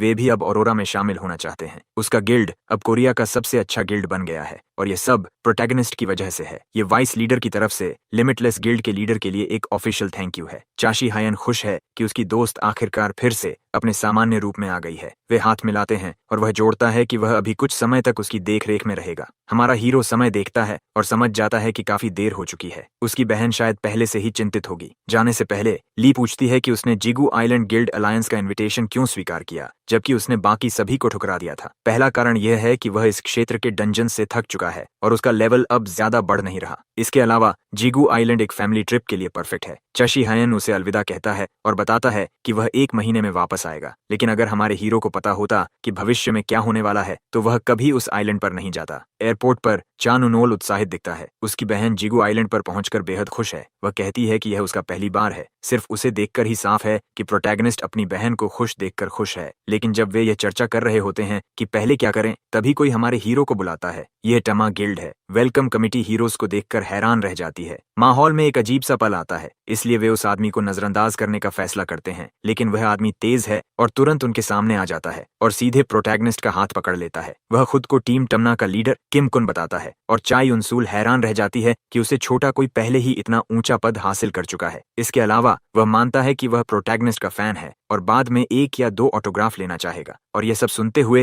हीरो बस घर वापस जाना चाहता है। किम शाई अनसोल को भी पहचान लेता है ऑरोरा की रिप्रेजेंटेटिव और अपने आइडल की बहन के रूप में। उसके असिस्टेंट्स में से एक उसे समय की याद दिलाता है। भले ही वह जल्दी नहीं करना चाहता, लेकिन वे देर हो चुके हैं, इसलिए डिटेल्स रास्ते में साझा की जाएंगी। हमारा हीरो खींचे जाने से खुश नहीं है, लेकिन किम फिर भी ऐसा करता रहता है। आइलैंड का टूर बाद में कराने का वादा करते हुए एक अजीब व्यक्ति उन्हें देख रहा होता है। एक चाइनीज आदमी रेडियो पर बोलता है कि चाशी हायन पहुंच गया है। दूसरी तरफ से कोई उसे कहता है कि चाइनीज बोलना बंद करे, नहीं तो वह खुद को उजागर कर देगा। वह आदमी गुस्से में खड़ा हो जाता है। वह शिकायत करता है कि उसकी छुट्टी पहले ही खत्म हो गई। फिर वह अपने लोगों से कहता है कि अब काम पर लगने का समय है, क्योंकि उसने चाशी हायन, जिगू आइलैंड और वुलजांग के लिए एक ट्रैप तैयार कर लिया है। एक बहुत ही खुशमिजाज आदमी प्रोटैगनिस्ट का स्वागत करता है। वह दूसरा टाना लीडर है किम हन, जो उन्हें गर्मजोशी से स्वागत करता है। वह अपने भतीजे से कहता है कि वह उनका तैयार किया गया गिफ्ट लाए। चॉन सोल उम्मीद करती है कि यह आइलैंड की कोई खास डेलिकेसी होगी। किम वादा करता है कि इसे चखने के बाद वे इसे कभी नहीं भूलेंगे। यह एक हाई क्वालिटी आइटम है जिसे उन्होंने खास चुना है, एक ताज़ा और स्वादिष्ट टैंजरीन। निराशा आसमान छू जाती है। चियुनसुल तो वहीं उनकी जान लेने का सोच लेती है, लेकिन उसका भाई उसे रोक लेता है। तामा लीडर्स माफी मांगते हैं कि उन्होंने अभी अभी पहुंचे हीरोज से सीधे मुद्दे पर बात शुरू कर दी, लेकिन स्थिति गंभीर है। किम कान समझाना शुरू करता है कि उन्होंने टुबायल हंटर सिस्टम का विरोध किया और अपना इंडिपेंडेंट ग्रुप बनाया। उनकी उम्मीद थी कि वे 2 मुख्य फैक्शंस के बीच युद्ध से दूर रहेंगे, लेकिन ये तब बदल गया जब लेवल 11 डेंजर डंजन्स आइलैंड पर दिखने लगे और उन्हें सिर्फ लेवल 44 से ऊपर के हंटर्स ही क्लियर कर सकते हैं। तमीना के पास उस लेवल का कोई नहीं है, क्योंकि सभी हाई लेवल हंटर्स 2 बड़े गिल्ड्स में हैं। हमारा हीरो ये नहीं समझ पाता कि वे डंजन्स को नजरअंदाज क्यों नहीं करते, क्योंकि मॉन्स्टर्स वैसे भी बाहर आ जाएंगे। लेकिन किम कियोन कहता है कि अगर वे ऐसा करते हैं तो वे डंजन्स पर अपने अधिकार खो देंगे और उनका ग्रुप 2 बड़े गिल्ड्स द्वारा कुचल दिया जाएगा। वह समझाता है कि उन्होंने अपने आइलैंड को बचाने के लिए बहुत मेहनत की है ताकि दूसरे ग्रुप्स दूर रहें, लेकिन अगर ऐसा ही चलता रहा तो वे अपना टेरिटरी खो देंगे। लेकिन जब वे सबसे ज्यादा निराश थे, तब एक रोशनी दिखाई दी। वह पल था जब उन्होंने टीवी पर चाशी हायन को देखा। एक हाई लेवल और इंडिपेंडेंट हंटर अचानक सामने आया, जैसे उम्मीद की किरण।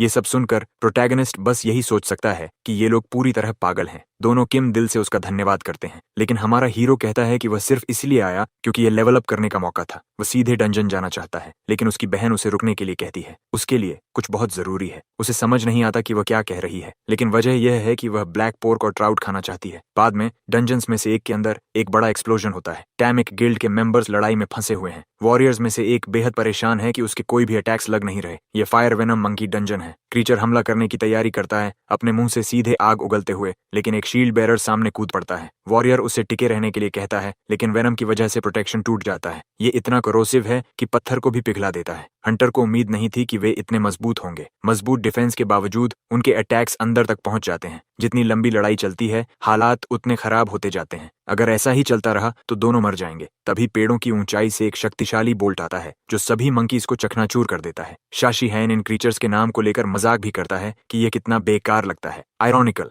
है ना। वॉरियर हीरो को धन्यवाद देता है जब वह नीचे उतरता है। उसके पीछे किम भी आता है जो प्रोटैगनिस्ट का धन्यवाद करता है, जबकि उसकी बहन उसे आलू के बोरे की तरह उठा रही होती है। उसे पता है कि शाइगन सोल उससे नाराज है, इसलिए वह उसे भी धन्यवाद देने का फैसला करता है। अब जब वह आराम कर चुका है, लड़का तय करता है कि अब योगदान देने का समय है। किम दोनों हंटर्स को तैयार रहने का आदेश देता है और वे तुरंत समझ जाते हैं। दोनों लड़ाई में कूद पड़ते हैं। गिल्ड लीडर प्रोटैगनिस्ट की तारीफ करता है कि वह मेज टेक्निक्स भी इस्तेमाल कर रहा है, लेकिन यह आखिरी दृश्य शशि हयाम को लड़के के लेवल के बारे में जिज्ञासु बना देता है। किम जवाब देता है कि वह थोड़ा सा लेवल 44 से ऊपर है, जो पहले ही चाउनिल से ज्यादा है, जो उसे बड़ा है। बाकी दो भी लेवल 44 तक पहुंचने के करीब हैं, अपनी लगातार ट्रेनिंग की वजह से। क्योंकि वे जिगू के सभी डंजन्स के लिए जिम्मेदार हैं, वे तेजी से लेवल अप कर रहे हैं। हमारा हीरो कहता है कि उसे अभी देखी गई एबिलिटी पसंद आई, और किम बताता है कि यह टेलीपोर्टेशन पावर है। इसे मास्टर करना बहुत मुश्किल था, लेकिन शाशी हायन कहता है कि इसे सीखना इतना कठिन नहीं लगा। किम हैरान रह जाता है जब उसे पता चलता है कि उसका आइडल सिर्फ देखकर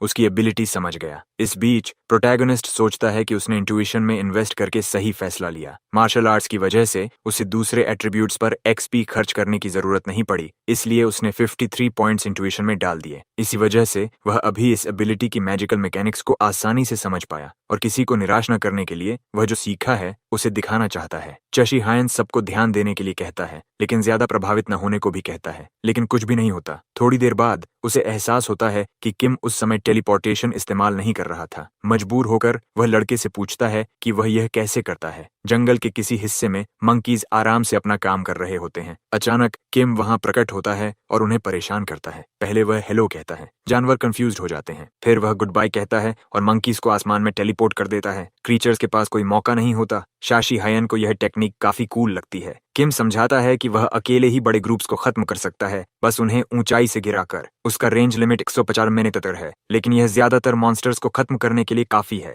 इसके अलावा वह अपनी नजर में आने वाली किसी भी चीज को टेलीपोर्ट कर सकता है जब तक स्पेस खाली हो, और अपनी रीच में किसी भी ऑब्जेक्ट को मूव कर सकता है। किम कहता है कि उसने यह सिर्फ इसलिए दिखाया क्योंकि प्रोटैगनिस्ट ने पूछा था, लेकिन वह अपनी बात पूरी भी नहीं कर पाता कि शशि हायन उसके सामने से गायब हो जाता है। हमारा हीरो समझाता है कि एक्सप्लेनेशन सुनकर और उसे करते हुए देखकर वह टेक्निक सीख गया, लेकिन उसे अभी थोड़ी प्रैक्टिस की जरूरत है। अब ग्रुप खाना खाने के लिए ब्रेक लेता है। चायोन सोल सभी को डांटती है कि उन्होंने इतने खतरनाक इलाके में अपनी गार्ड नीचे कर दी। किम मानता है कि वह सही है, लेकिन कहता है कि सबकी मेहनत की वजह से उन्होंने एक स्नैक ब्रेक कमाया है। हमेशा की तरह जिद्दी लड़की मना कर देती है। तब यंग लीडर खाना प्रोटैगनिस्ट को ऑफर करता है और कहता है कि वह पहले ही टेलीपोर्टेशन मास्टर करने लगा है। खाते समय चशी हायन समझाता है कि उसके जैसे किसी के लिए जो पहले से मास्टर है, नई टेक्निक्स सीखना बहुत आसान है। ये दृश्य देखकर शाह अनसोल्ड का मन करता है कि वह अपने भाई के चेहरे पर मुक्का मार दे। वह किम से कहती है कि उसके भाई से कुछ भी सीखना असंभव है क्योंकि उसका स्ट्रांग होने का तरीका पूरी तरह अलग है, लेकिन लड़का उसे याद दिलाता है कि वह टीम लीडर है और इस वजह से वह थोड़ा आराम कर सकता है, और हाल ही में उसे लगने लगा है कि वह अपनी लिमिट तक पहुंच गया है। किम जल्दी से माफी मांगता है कि वह बहक गया और ज्यादा बोलने लगा। बस बात यह है कि भले ही उसकी टीम उस पर भरोसा करती है, उसे खुद को बेहद इनकॉम्पिटेंट महसूस होता है। वह मानता है कि उसे डर है कि कहीं वह कंप्लेसेंट न हो जाए। वह फिर से माफी मांगता है, लेकिन चाय उनसूल उसके हाथ से खाना छीन लेती है। वह उसे कहती है कि बात करना बंद करे और खाए, क्योंकि जिगू का कीमाप बहुत स्वादिष्ट है। बेशक किम भावुक हो जाता है। जब वे दोनों ज्यादा ही एक्साइटेड हो जाते हैं, शाशी हायुन पूछता है कि उन्हें अभी कितनी देर तक हंटिंग करनी है।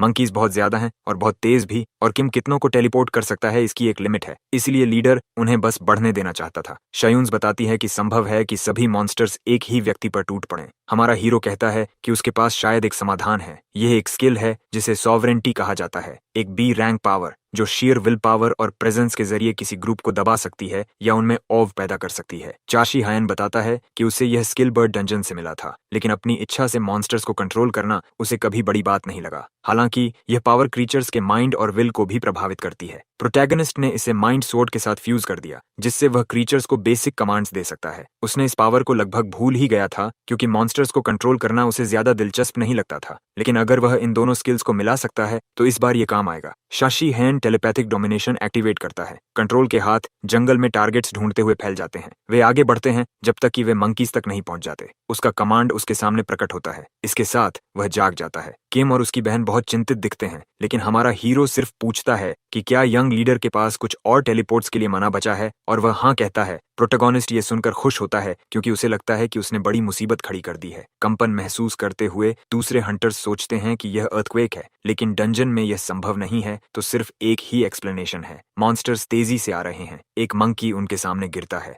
शील्ड बेरर राहत महसूस करता है। एक पल के लिए उसे लगा था कि यह हॉर्ड है, लेकिन पेड़ों की ओर देखते ही उसे दर्जनों चमकती आंखें दिखाई देती हैं, जो उन्हें घूर रही हैं। ग्रुप इस बात से डर जाता है कि वे पूरी तरह घिर चुके हैं। चाशी हायन किम को आदेश देता है कि वह पूरी टीम को यहाँ से निकाल ले, वह खुद इसे संभालेगा। प्रोटैगनिस्ट का इशारा देखकर और उसका मतलब समझकर किम मान जाता है, लेकिन उसकी बहन पूरी तरह विरोध करती है कि वह अपने भाई को उसकी आर्मी के साथ अकेला छोड़ दे। मंकीज सही समय का इंतजार कर रहे हैं हमला करने के लिए। किम छत उनसुल को बुलाता है और उसे पास रहने के लिए कहता है। कोई और विकल्प न होने पर वह अपनी एबिलिटी इस्तेमाल करता है। उसकी इच्छा के खिलाफ वह टेलीपोर्ट हो जाती है। अंत में सभी चले जाते हैं और सिर्फ हमारा हीरो रह जाता है। अब वह पूरी तरह आजाद है। चाशी हायन वादा करता है कि वह पूरी ताकत से लड़ेगा। एनर्जी का एक विशाल विस्फोट हर सेकंड और बड़ा और विनाशकारी होता जाता है। दूर से किम इस शक्ति को देखकर हैरान रह जाता है। पूरा ग्रुप स्तब्ध है। वे यकीन भी नहीं कर पा रहे कि एक इंसान यह कर रहा है। इससे यह अफवाह पक्की हो जाती है कि हीरो लेवल 60 से ऊपर होना चाहिए। लीडर लड़की से पूछता है कि क्या प्रोटैगनिस्ट ने ही मॉन्स्टर्स को आकर्षित किया, लेकिन वह इतनी नाराज है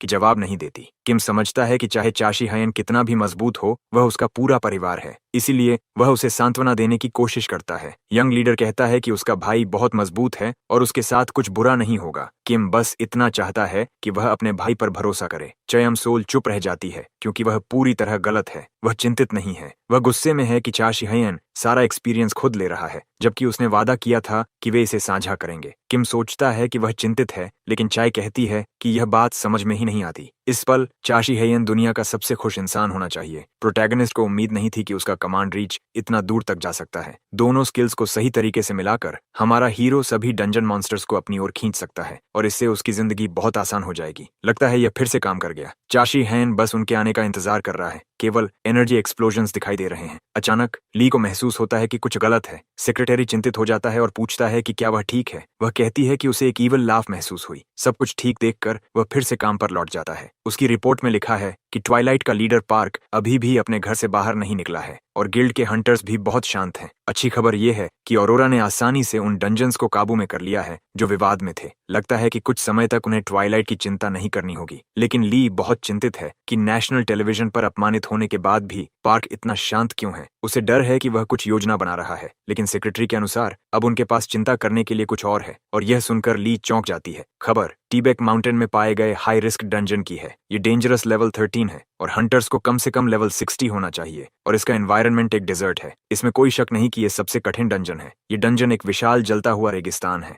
हंटर्स को यह भी नहीं दिखा कि एक विशाल क्रीचर उनकी ओर आ रहा है। केवल इमारतों जितने बड़े इंसेक्ट मॉन्स्टर्स रेत में चलते हुए शहर की ओर बढ़ रहे हैं। भले ही उनकी संख्या ज्यादा नहीं है, लेकिन हर एक इतना मजबूत है कि उसे संभालने के लिए हाई लेवल हंटर चाहिए, और यह बात खुद गिल्ड लीडर ने कंफर्म की है। ली कहती है कि शायद लीडर, डायरेक्टर और उसे मिलकर एक टीम बनानी पड़ेगी ताकि इससे निपटा जा सके। वह इसके बारे में सोचना बंद नहीं कर पा रही। ऐसे समय में वह चाहती है कि वह यहाँ होता, लेकिन लगता है ली खोई हुई थी, क्योंकि सेक्रेटरी बार बार उसे बुला रहा है। वह फिर से चिंतित हो जाता है और कहता है कि अगर वह ठीक नहीं है तो उसे घर चले जाना चाहिए। गलती से वह अपनी टी से टकरा जाती है, जिससे कप गिरकर टूट जाता है। उसका सेक्रेटरी सफाई करने की पेशकश करता है। इस बीच वह सोचती है कि क्या वह पागल हो रही है। उससे भी ज्यादा वह सोचती है कि चाशी हायन कब लौटेगा। उन्हें जिगु डंजन में प्रवेश किए 15 दिन हो चुके हैं। एक वॉरियर धुएं के अंदर से आए हमले से चौंक जाता है। क्रीचर उस पर हमला करने वाला होता है, लेकिन एक ही बार में स्थिति संभाल ली जाती है। प्रोटैगनिस्ट अपनी स्किल का इस्तेमाल करके मॉन्स्टर्स को खींच रहा है, और वे बारी बारी से उन्हें खत्म कर रहे हैं। चाय दुनिल किम से बहस करती है, क्योंकि उसे लगता है कि वह उसके साथ बच्चे जैसा व्यवहार कर रहा है। हंटर एवोल्यूशन सिस्टम एक्सपी को उस डैमेज के आधार पर बांटता है जो कोई क्रीचर को देता है। सबसे अच्छा यह होगा कि हमारा हीरो फिर से कॉम्बैट में न जाए, लेकिन यह मुश्किल है जब ग्रुप का टैंक दौड़ता हुआ दिखता है। ऐसे समय में उसे मजबूरन एक्ट करना पड़ता है। चशी हायन टेलीपोर्ट करके लड़के के पीछे पहुंचता है और उसे खतरे से बाहर खींच लेता है। स्क्वायर रोते हुए उसका धन्यवाद करता है कि उसने उसकी जान बचाई, और यह देखकर हमारा हीरो सोचता है कि क्या करेज को लेवल अप करना संभव है। किम इस मौके का फायदा उठाकर डांट को नजरअंदाज करता है। इसके अलावा चाशी हयन ने टेलीपोर्ट करना सीख लिया है, और भले ही सभी इससे प्रभावित हैं, लेकिन यह वह स्किल ट्री नहीं था जिसे वह अपनाना चाहता था। चायन सोल कहती है कि अब उसे समझ आ गया, जिगू के मशहूर प्रोडक्ट्स ट्राउट या टैंजरिन्स नहीं हैं। वह कहती है कि इस आइलैंड के डंजन्स लेवल अप करने के लिए बेहतरीन हैं, भले ही उसने सिर्फ 3 लेवल्स बढ़ाए और लेवल 38 तक पहुंची। किम भी मानता है कि वे तेजी से लेवल अप कर रहे हैं। शशि हेयन चिंतित था कि उसकी बहन को सिर्फ ट्रेनिंग करना बोरिंग लगेगा, लेकिन लगता है कि डंजन्स भी टूरिस्ट अट्रैक्शन की तरह काम कर सकते हैं। लड़का कहता है कि अगला मिशन समाडो गिल्ड की रिक्वेस्ट है। वहाँ मॉन्स्टर्स बैट्स हैं जिनके सिर वुल्व्स जैसे हैं, और यह सुनकर हमारा हीरो असहज हो जाता है। येना पूछती है कि इस डंजन का टेरेन कैसा है। किम पुष्टि करता है कि यह एक केव है। कोई नहीं देखता, लेकिन प्रोटैगनिस्ट बेचैन हो जाता है। यंग लीडर कहता है कि जिस ग्रुप ने यह मिशन रिक्वेस्ट किया है वह चाहता है कि इसमें सिर्फ चाशी हयन ही हिस्सा ले। जाहिर तौर पर कारण यह है कि वहाँ इतनी अंधेरा है कि एरोज और टेलीपोर्ट दोनों बेकार हो जाएंगे। ये सुनकर चाय अंसोल को लगता है कि उसे कम आंका जा रहा है और वह चिढ़ जाती है। हमारा हीरो इसे थोड़ा सस्पिशियस मानता है, लेकिन वह मान जाता है क्योंकि दोनों ही बहुत थके हुए हैं। वह वादा करता है कि वह इस मिशन को बहुत जल्दी खत्म कर देगा, लेकिन सिर्फ केव के बारे में सोचकर ही उसे वो बातें याद आने लगती हैं जिन्हें वह याद नहीं करना चाहता था। जोंगो नाम का आदमी प्रोटैगनिस्ट से अपना परिचय देता है और कहता है कि वह संबाडो गिल्ड का लीडर और डंजन गाइड है। वह मानता है कि चाशी हायन को पहले से सब डिटेल्स पता होंगी, इसलिए वह उसे सीधे केव की ओर ले जाता है। जंगल के बीच में ग्रीन पोर्टल दिखाई देता है और प्रोटैगनिस्ट उसके सामने खड़ा होता है। सिर्फ यह सोचकर कि यह एक केव है, वह उम्मीद से ज्यादा असहज हो जाता है, लेकिन अंदर चाहे जो भी हो उसे यह खत्म करना ही होगा। बैट वुल्व्स को बिजली से मारा जा रहा है। मिशन में साथ आए लोगों में से एक पूछता है कि उन्हें क्या करना चाहिए, क्योंकि प्रोटैगनिस्ट बहुत तेजी से आगे बढ़ रहा है। शाशी हायन कहता है कि वह उस एरिया को पहले ही खत्म कर चुका है, और जोंगो कहता है कि हीरो उसकी कल्पना से भी ज्यादा अद्भुत है। वह कहता है कि उन्हें ट्रेल का पीछा करते रहना होगा जब तक वे अनएक्सप्लोर्ड एरिया तक न पहुंच जाएं। ऐसा होने पर प्रोटैगनिस्ट और तेजी बढ़ाना चाहता है। आदमी पूछता भी है कि क्या शाशी हयन ठीक है, लेकिन वह उसे नजरअंदाज कर देता है। लेकिन सच में एक समस्या है, इतने समय बाद भी उसकी डरावनी यादें अभी भी जिंदा हैं। जोंगो हीरो से कहने की कोशिश करता है कि अगर वह ठीक महसूस नहीं कर रहा तो वे कुछ देर रुक सकते हैं, लेकिन वह तुरंत अपने शब्दों पर पछताता है। शाशी हयन फिर से कहता है कि वह ठीक है, और इस बार वह खुद को दोहराएगा नहीं। जोंगो जल्दी से पीछे हट जाता है और उसे एक जूस पाउच देने की कोशिश करता है, लेकिन हमारे हीरो के दिमाग में सिर्फ यही है कि उसे जल्द से जल्द यहाँ से निकलना होगा, इससे पहले कि वह सबको नुकसान पहुंचा दे। आदमी बताता है कि यहाँ से आगे का रास्ता थोड़ा मुश्किल है, लेकिन उसने इस एरिया को मैप कर लिया है। लेकिन उनका व्यवहार उन्हें और भी सस्पिशियस बना देता है, या शायद चाशी हयन खुद बहुत नर्वस है। जोंगो कहता है कि सियाकारम ग्रो इन नम केव्स से कहीं ज्यादा खूबसूरत जगह है। वह एक दिन हमारे हीरो को वहां ले जाने की पेशकश करता है, लेकिन वह मना कर देता है। चाशी हयन बस ये जानना चाहता है कि ऑब्जेक्टिव तक पहुंचने में कितना समय बाकी है, लेकिन उसी पल उसकी इंस्टिंक्ट्स जाग जाती हैं। सीलिंग पर एक मैजिक सर्कल चमक रहा है। प्रोटैगनिस्ट इस मैजिक को पहचान लेता है। ये एक इल्यूजरी मेज ट्रैप है। ये घातक नहीं है, लेकिन जो इसमें फंसता है वह पूरी तरह अपनी दिशा की समझ खो देता है, और ऐसा ही उसके आसपास के लोगों के साथ हो रहा है। लेकिन ध्यान से देखने पर एनर्जी फ्लो ग्रुप को किसी खास जगह की ओर ले जा रहा है। किसी कारण से यह एक मरमर ट्रैप है, लेकिन इसे किसने लगाया होगा? जो भी है, शाशी हयन केव में रहते हुए दूसरी दुनिया से जुड़ी किसी चीज का सामना नहीं करना चाहता। प्रोटैगनिस्ट गहरी सांस लेकर खुद को शांत करता है और फिर तय करता है कि वह खुद इस ट्रैप में फंसेगा ताकि देख सके क्या होता है। हमारा हीरो यह जानना चाहता है कि इसके पीछे कौन है। इस बीच डिजर्ट डंजन्स में सैंड मॉन्स्टर्स तबाही मचा रहे हैं। एक आदमी सबका ध्यान खींचता है। ग्रुप लीडर एक बफ स्पेल इस्तेमाल करता है। मॉन्स्टर फिर से रेत में लौट जाता है। एक हंटर सोचता है कि क्रीचर पीछे हट रहा है, लेकिन उसे सच्चाई दिखती है। एक और मॉन्स्टर आता है जो भयानक हमला करने वाला है। उनका लीडर सबको तैयार रहने के लिए कहता है। वह इस मौके का फायदा उठाना चाहता है ताकि वे पीछे न हट सकें। ग्रुप लीडर कुछ समय के लिए जायंट वर्म को रोक लेता है। उसी समय वह सिग्नल देता है। तब वाइस लीडर मौका लेती है। अपनी 2 ब्लेड्स के साथ वह मॉन्स्टर को खत्म कर देती है। ली बाकी लोगों की मदद से लड़ाई जीत जाती है। गिल्ड लीडर इतना खुश होता है कि वह कहता है कि अगर वे दोनों साथ हैं तो वे इस डंजन को आसानी से खत्म कर देंगे। लेकिन वह कहती है कि अभी तक सिर्फ दोनों ही लड़ रहे हैं, क्योंकि उन्होंने सिर्फ 3 मॉन्स्टर्स को हराया है और गिल्ड पहले ही थक चुका है। लीडर कहता है कि शायद वह चाहती है कि वह चाशी हयन के साथ समय बिताए, क्योंकि लोग कहते हैं कि वे दोनों डेटिंग कर रहे हैं। लेकिन उसने शायद यह बात कहने पर तुरंत पछतावा किया, क्योंकि वह तुरंत उसे चुभती हुई नजर से देखती है और कहती है कि वह मजाक करना बंद करे। विषय बदलते हुए ली पूछती है कि बाकी लोग क्यों नहीं आए, इससे चीजें आसान हो जाती। लेकिन लीडर कहता है कि उन दोनों का एक जरूरी अपॉइंटमेंट था जिसे वे छोड़ नहीं सकते थे। दो आदमी जिगू डंजन पोर्टल के पास खड़े होकर देख रहे हैं। दोनों कहते हैं कि उन्हें बहुत जरूरी काम निपटाना है। गार्ड्स आपस में बात कर रहे हैं कि उन्होंने चेशी हायन को सोलर फेस्टिवल में लड़ते हुए देखा था, लेकिन सेक्रेटरी पहले ही आकर उन्हें डांटने लगता है कि वे अपना काम गंभीरता से नहीं ले रहे। वे कहते हैं कि उनके पास करने को कुछ नहीं है, इसलिए वे बस स्नैक कर रहे हैं। लेकिन सेक्रेटरी कहता है कि भले ही ट्वाइलाइट हाल में सक्रिय नहीं रहा, इसका मतलब यह नहीं कि वे अपनी गार्ड नीचे कर दें। आखिर कब लड़ाई शुरू हो जाए कोई नहीं जानता। तभी जंगल के अंदर से एनर्जी के बर्स्ट्स आते हैं। जब एक स्फीयर टकराता है तो वह एक्सप्लोड हो जाता है। सेक्रेटरी समझ जाता है कि यह फायर्ड एरो का अटैक था। समस्या यह है कि इस डंजन के बारे में किसी को पता नहीं होना चाहिए। एक शैडो उनकी ओर बढ़ता है। कुछ देर के लिए शक होता है कि यह ट्वाइलाइट है, लेकिन वह फिगर ऑरोरा का डायरेक्टर यून निकलता है। वह कहता है कि यह दूसरे गिल्ड का सीक्रेट अटैक था। सेक्रेटरी इस संभावना से बहुत चिंतित हो जाता है। वह डंजन में जाकर वाइस लीडर और गिल्ड लीडर को चेतावनी देने के बारे में सोचता है, लेकिन तभी उसे एहसास होता है कि कुछ गलत है। डायरेक्टर को यह कैसे पता हो सकता था कि वे कहाँ हैं, जबकि उसने कहा था कि वह कुछ और काम करने जा रहा है। दुर्भाग्य से अब बहुत देर हो चुकी है। यून कहता है कि वह अपना मिशन लगभग पूरा कर चुका है। ट्रेटर काम खत्म करके अपना फोन उठाता है। कॉल में वह कहता है कि दूसरा डायरेक्टर क्वान भी अटैक में शामिल हो रहा है और वह खुश है कि ट्वाइलाइट ने पहले से सब तैयार कर लिया है। दूसरी तरफ से उसे धन्यवाद देने वाला पार्क है। जब वह वहां पहुंचता है, बाकी हंटर्स उसके सामने झुक जाते हैं। पार्क भी किए गए डैमेज को देखकर खुश होता है। वह दोनों डायरेक्टर्स की तारीफ करता है जो उसके सामने झुके हुए हैं। लीडर सोचता है कि ली बहुत नाइव है। उसने कभी सोचा भी नहीं कि उसके गिल्ड में ट्रेटर्स हो सकते हैं। इससे भी ज्यादा उन्हें सोलर फेस्टिवल के समय से ही खरीद लिया गया था। पार्क लाशों पर ऐसे चलता है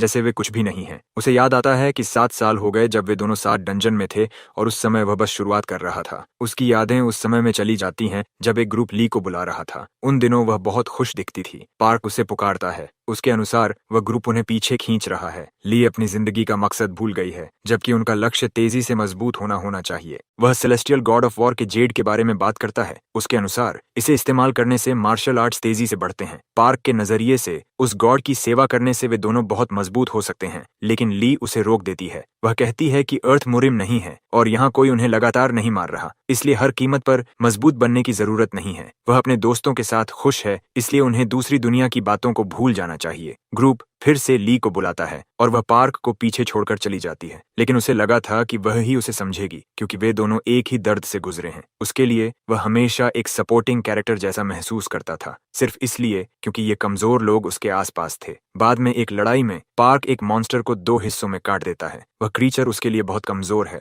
तभी उसे ली की चीख सुनाई देती है। ग्रुप का एक मेंबर उन कमजोर मॉन्स्टर्स में से एक से घायल हो गया था। एक और मेंबर पार्क से कहता है कि वह घायल लड़की को जल्दी से डंजन से बाहर ले जाए। लड़का बार बार बोलता रहता है, लेकिन ऐसा लगता है जैसे पार्क उसे नजरअंदाज कर रहा है। समझ नहीं पाता कि उसका साथी क्यों नहीं हिल रहा। वह मदद के लिए विनती करता रहता है, लेकिन पार्क का दिमाग कहीं और है। वह सोच रहा है कि चाहे वह कुछ भी करे, ली कभी उसके सैक्रिफाइस को नहीं मानती और वह अभी भी कमजोर है। वह मुरिम की निराशा को भूल चुकी है। उसके नजरिए से इस सब की वजह ये बेकार लोग हैं। पार्क फैसला करता है कि वह हर उस चीज को खत्म कर देगा जो ली को कमजोर बनाती है। यही एक तरीका है जिससे वह मानता है कि वह खुद को समझ पाएगी, इसलिए वह उसे मुक्त करने का फैसला करता है। शुरुआत ली के सभी कमजोर दोस्तों से। पार्क पोर्टल के सामने खड़ा है। ऐसा लगता है जैसे उसका दिमाग वहां है ही नहीं। ट्रेटर्स सोचते हैं कि वह ऐसा क्यों व्यवहार कर रहा है। उसी समय वाइस लीडर वहां पहुंचता है और उन्हें एंट्रेंस की रक्षा करने को कहता है, और अगर वे ऑरोरा के किसी मेंबर को देखें तो उन्हें खत्म कर दें। पार्क कहता है कि वह चाशी हैन को महसूस कर सकता है। इससे पता चलता है कि आइलैंड पर सब कुछ सही चल रहा है,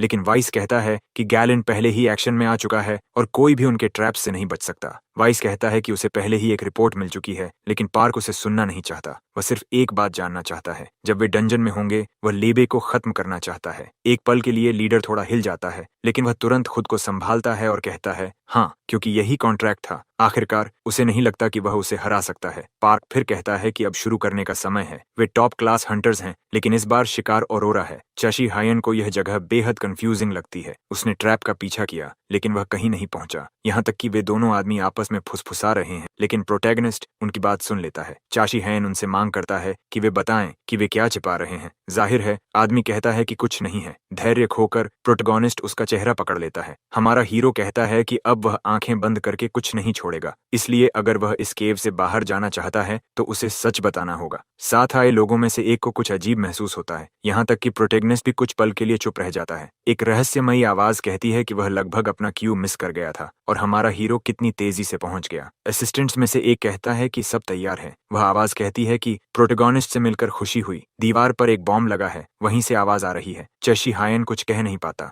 फिर एक्सप्लोजन होता है। दूसरी ओर ली को बहुत बुरा एहसास होता है, लेकिन वह उसे नजरअंदाज कर देती है। उसे मिशन पर ध्यान देना है। उसकी नजर में ही कम से कम 4 मॉन्स्टर्स हैं। तभी उसे कुछ गलत सुनाई देता है। एक्सप्लोजन वहीं हुआ जहां उसका ग्रुप आराम कर रहा था। औरोरा का लीडर लड़ाई के बीच में है, लेकिन मेज अटैक से बच जाता है। फिर रफ फाइटर मौका पकड़कर लीडर पर हमला करता है जब वह डिफेंड नहीं कर सकता, लेकिन लीडर अपनी पूरी ताकत से काउंटर अटैक करता है। हालांकि रफ फाइटर उस वार से बच जाता है। वह सबसे खराब स्थिति में है। जांग से लड़ना पहले ही मुश्किल था और अब दोनों के साथ ये और भी कठिन हो गया है। और पार्क सब कुछ देख रहा है। औरोरा का लीडर समझ नहीं पा रहा कि वह इससे कैसे निपटे। पार्क अभी देखे गए प्रदर्शन के लिए ताली बजाता है। वह जॉन को हमेशा कम आंकने के लिए माफी मांगता है। औरोरा का लीडर कहता है कि उसने कभी नहीं सोचा था कि वह अपने राइवल से इस तरह मिलेगा। जॉन पूछता है कि वे यहाँ कैसे पहुंचे और पोर्टल की रक्षा कर रहे बाकी हंटर्स का क्या हुआ। पार्क इस सवाल पर हंसता है। आखिर जवाब साफ है। जॉन कहता है कि इस डंजन की सारी जानकारी सीक्रेट थी, इसलिए साफ है कि गिल्ड में ट्रेटर्स हैं। जो भी है, जॉन वादा करता है कि वह उन्हें टुकड़ों में काट देगा। मेज कहता है कि उसका शिकार काफी दृढ़ इच्छा शक्ति वाला है, लेकिन इससे पहले कि वह कुछ समझे, कुछ भयानक होता है। उसके ग्रुप का एक मेंबर घातक रूप से घायल हो जाता है। वह अपने लीडर की ओर देखता है और मदद की भीख मांगता है। जॉन सिर्फ उस लड़के की आवाज सुन सकता है जो अपनी जान की गुहार लगा रहा है। नाइट आगे बढ़ता है, लड़ाई खत्म करने के लिए तैयार। दुर्भाग्य से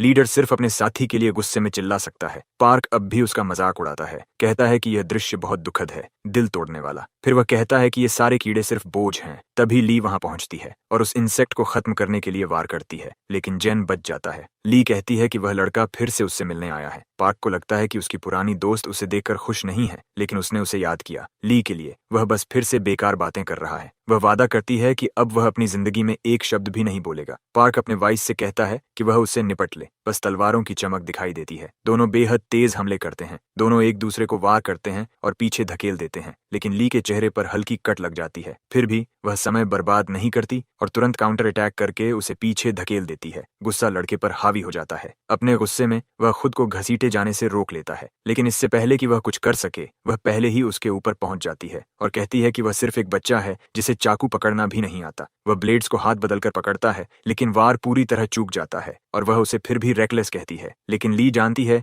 कि वह बेहद अग्रेसिव है, इसलिए उसे सावधान रहना होगा। इस बीच वह अपने ग्रुप से नजर नहीं हटाती। लीडर घिरा हुआ है, लेकिन अभी भी बहादुरी से लड़ रहा है। ली मानती है कि वह कुछ समय तक टिक सकता है, लेकिन वह जानती है कि यही असली समस्या नहीं है। वह सीधे उस बड़े बॉस की ओर देखती है जो उसे हाथ भी हिला रहा था, लेकिन वह जानती है कि वह कुछ योजना बना रहा है। पार्क कहता है कि उसकी दोस्त उसकी उम्मीद से ज्यादा मजबूत हो गई है। वह यह भी मानता है कि ली आइलैंड पर चीजें खत्म होने के करीब होंगी। ट्वाइलाइट का लीडर उम्मीद करता है कि चशी हयन अब तक फर्टिलाइजर बन चुका होगा। चट्टानों के नीचे से एक रोशनी चमकती है। फिर एक्सप्लोजन होता है। प्रोटैगनिस्ट उठ खड़ा होता है और बदला लेने की आग से जल रहा है। जो लोग उसके साथ थे वे भी बच गए लगते हैं, लेकिन उन्हें भी नहीं पता कि अभी क्या हुआ। तभी वह शाशी हयन को देखता है, लेकिन वह बिल्कुल खुश नहीं दिखता। न सिर्फ वह केव में है, बल्कि उसे अपना IQ भी इस्तेमाल करना पड़ा, सिर्फ एक बॉम्ब की वजह से। जो आदमी माहौल संभालने की कोशिश कर रहा था, वह पूछता है कि क्या हमारा हीरो घायल है। वह यह दिखावा भी करता है कि उसे कुछ पता नहीं, लेकिन उसे ऐसा नहीं करना चाहिए था। अचानक वह आदमी हवा में उठने लगता है, लेकिन तुरंत नीचे गिरा दिया जाता है क्योंकि प्रोटैगनिस्ट इसे जल्दी खत्म करना चाहता है। वह जानना चाहता है कि आखिर हो क्या रहा है। अब यह साफ है कि यह एक ट्रैप था जो पहले से तैयार किया गया था, इसीलिए वे यह सोचना बंद करें कि चाशी हयन बेवकूफ है। धीरे धीरे डर उस आदमी पर हावी होने लगता है, जब तक वह रोने नहीं लगता।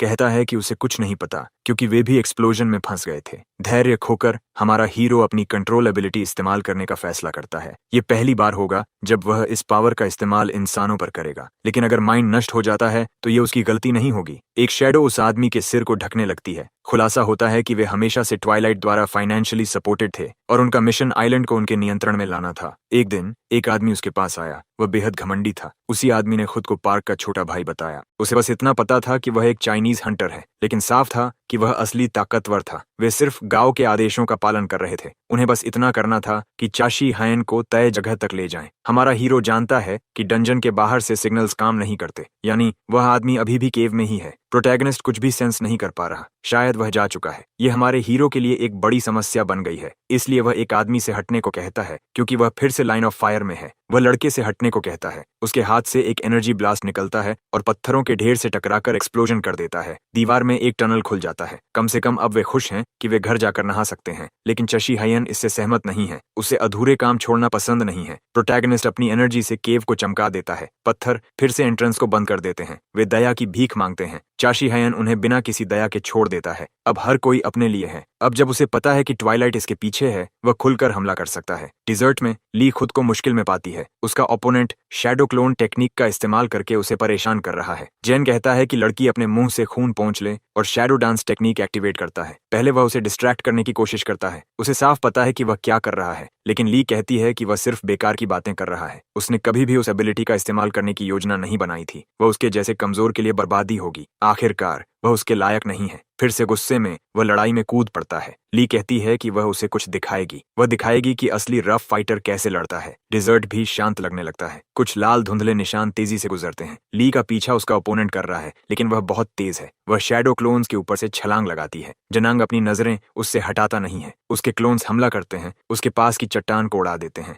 ली की मूवमेंट बिगड़ जाती है और अब वह उसे घेर चुका है। लड़की मजाक में कहती है कि वह जरूर पार्क का कोई लैकी होगा, क्योंकि वह भी उतना ही अनोइंग है। अंधेरे में एक रोशनी चमकती है। जांग उसे गुजरते हुए देख भी नहीं पाता। वह सबको काटते हुए निकल जाती है, लेकिन उसे एक हलचल महसूस होती है। ली समय रहते मुड़ती है और उसे अपनी ओर आते हुए देखती है। वह अपनी स्पेशल टेक्निक तैयार करता है और एक पॉइजनस स्ट्राइक करता है। ये देखकर ली भी चौंक जाती है। वह तुरंत दूरी बना लेती है। सिर्फ एक स्पर्श से वह जहर ली की ब्लेड को कोरोड कर देता है। लड़की जमीन पर उतरती है। अब उसे समझ आ गया है, अगर वह जरा भी चूकी तो वह यह लड़ाई हार सकती है। ली अपने हथियार गिरा देती है। वाइस लीडर कहता है कि उसका ओपोनेंट अपना स्टाइल बदल चुका है, क्योंकि वह पहले उसकी तरह 2 नाइफ से लड़ने पर जोर देता था। जैन कहता है कि यह सब उसकी वजह से है। उसी ने उसे सबसे अच्छा असैसिन बनने का तरीका बताया था। ली चिंतित है, क्योंकि उसे पता लगाना है कि असली बॉडी कौन सी है, लेकिन वह इसे दिखाना नहीं चाहती। इसलिए कहती है कि उसे कुछ याद नहीं। जैंग इसे दिल पर लेता है, लेकिन वह वादा करता है कि वह उसे शैडो डांस इस्तेमाल करने पर मजबूर करके उसकी यादें ताज़ा कर देगा। ली कहती है कि वह बहुत अनोइंग हो रहा है, जबकि वह बार बार कहती है कि वह इस टेक्निक के लिए बहुत कमजोर है। सच में वह अपनी एनर्जी पार्क के लिए बचा रही है, लेकिन जेन को यह बात बुरी लगती है। तभी उसका एक क्लोन पीछे से हमला करता है। ली को याद आता है कि वह इस लड़के को पहले कम समझती थी, एक क्राई बेबी जिसे पार्क ने पाला था और जो बिल्कुल उसकी तरह लड़ता था। उस दिन जेन डर गया था। वह अकेला था, जो उससे भिड़ने के बाद जिंदा बचा था। ली कहती है कि उसका अस्तित्व ही उसे परेशान करने के लिए बना है। जैसे ही वह उसके पास आती है,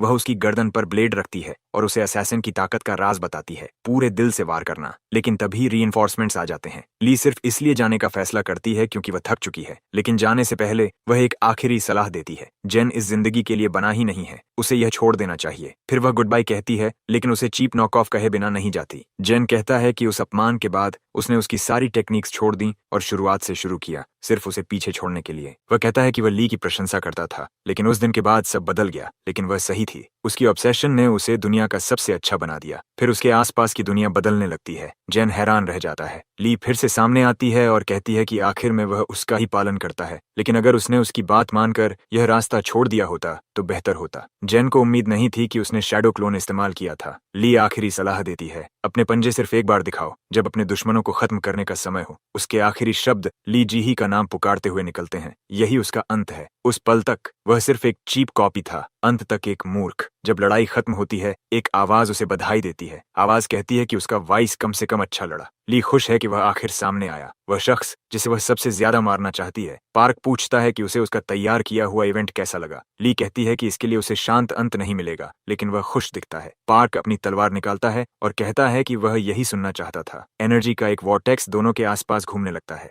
ली शैडो डांस एक्टिवेट करती है। एक फोन ली को कॉल करने की कोशिश करता है, लेकिन सीधा वॉइसमेल पर चला जाता है। दुर्भाग्य से प्रोटैगनिस्ट उसे चेतावनी नहीं दे पाएगा। तभी एक आवाज कहती है कि वह ली तक नहीं पहुंच पाएगा। हमारा हीरो कई हंटर से घिरा हुआ है। वही आवाज समझाती है कि वाइस डंजन के अंदर है और बाहर के सिग्नल्स अंदर नहीं पहुंच सकते। मुस्कुराते हुए केओस के पीछे खड़ा आदमी पूछता है कि क्या उसे केव पसंद आ रहा है, क्योंकि यह मुरिम जैसा लगता है। और वह पूछता है कि क्या चा सहमत है। शाशी हैन पूछता है कि उसे कैसे पता कि ली डंजन में है। वह जवाब देता है कि अगर वे अच्छे से पूछेंगे तो वह राज बता देगा। हंटर हमारे हीरो को चिढ़ाता है और इससे चा समझ जाता है कि वह मदद करने नहीं आया, लेकिन इससे फर्क नहीं पड़ता, क्योंकि वह किसी से भी जबरदस्ती सच उगलवा सकता है। चशी हैन की एनर्जी महसूस करके वह आदमी बहुत उत्साहित हो जाता है। हवा में मार्शल रेजोनेंस महसूस किया जा सकता है, लेकिन उसके पास भी अपनी चाल है। जमीन पर एक विशाल सिंबल बनता है। हमारा हीरो इसे एक ट्रैप फॉर्मेशन के रूप में पहचान लेता है, लेकिन वह कहता है कि यह मुरिम से अलग है। ये सॉर्सरर एबिलिटीज के साथ मिला हुआ है। ये सेलेस्टियल गोल्डन सील फॉर्मेशन का एक्टिवेशन है। उसे घेर रहे हंटर्स हमला करने के लिए आगे बढ़ते हैं। चाशी हैन उस मैजिकल ट्रिक की परवाह नहीं करता, लेकिन कुछ अलग महसूस हो रहा है। कुछ गड़बड़ है। पहला दुश्मन हमला करने आता है। उसी समय चाशी हायन को अपना शरीर भारी लगता है। हमारा हीरो मुक्का मारता है, लेकिन हंटर अपनी ब्लेड से उसे रोक लेता है। कुछ तो निश्चित रूप से गलत है। वह अपनी इटर्नल एनर्जी तक पहुंच नहीं पा रहा। दो और असैसिन्स मौका देखते हैं। चा अपने शील्ड से बचाव करता है, लेकिन उसका बैरियर एक ही बार में क्रैक हो जाता है। प्रोटैगोनिस्ट इन लोगों में कुछ परिचित महसूस करता है। लगता है ये सब मुरिम से लौटे हैं। क्या हमारे हीरो के चेहरे पर शॉक देखकर हंसता है। ये सील टारगेट की एनर्जी को सप्रेस और एक्सट्रैक्ट करता है और उसे अपने सबऑर्डिनेट्स में ट्रांसफर करता है, चाहे कोई कितना भी मजबूत क्यों ना हो। असल में ये पावर गांव के आदमियों को मजबूत बनाने के लिए इस्तेमाल हो रही है, और यही जमा हुई ताकत उनकी कमजोरी बनेगी। प्रोटैगनिस्ट इस आदमी की ज्यादा बातों से परेशान हो जाता है। चा उसे कहता है कि सामने आकर लड़े। हमारा हीरो यह सुनिश्चित करेगा कि वे सोर्ड एम्परर का नाम कभी न भूलें। ट्रैप फॉर्मेशन एक तरह का डिमेंशनल स्पेस होता है, जिसे नेचुरल एलिमेंट्स या मिस्टिकल आइटम्स जैसे स्पेल्स को संभालने के लिए बनाया जाता है। एक लेजेंडरी स्ट्रेटेजिस्ट ने इस टेक्निक का इस्तेमाल करके हवा और बिजली बुलाकर अपने दुश्मनों को खत्म किया था। गाओ उस आदमी को एक सच्चा गॉड मानता था, इसलिए मुरिम में उसने सिर्फ ट्रैप फॉर्मेशंस की ट्रेनिंग की। अब जब वह इस टेक्निक का इस्तेमाल करता है तो वह खुद को इनविंसिबल, एक सच्चा गॉड समझता है। कम से कम उसका यही विचार था।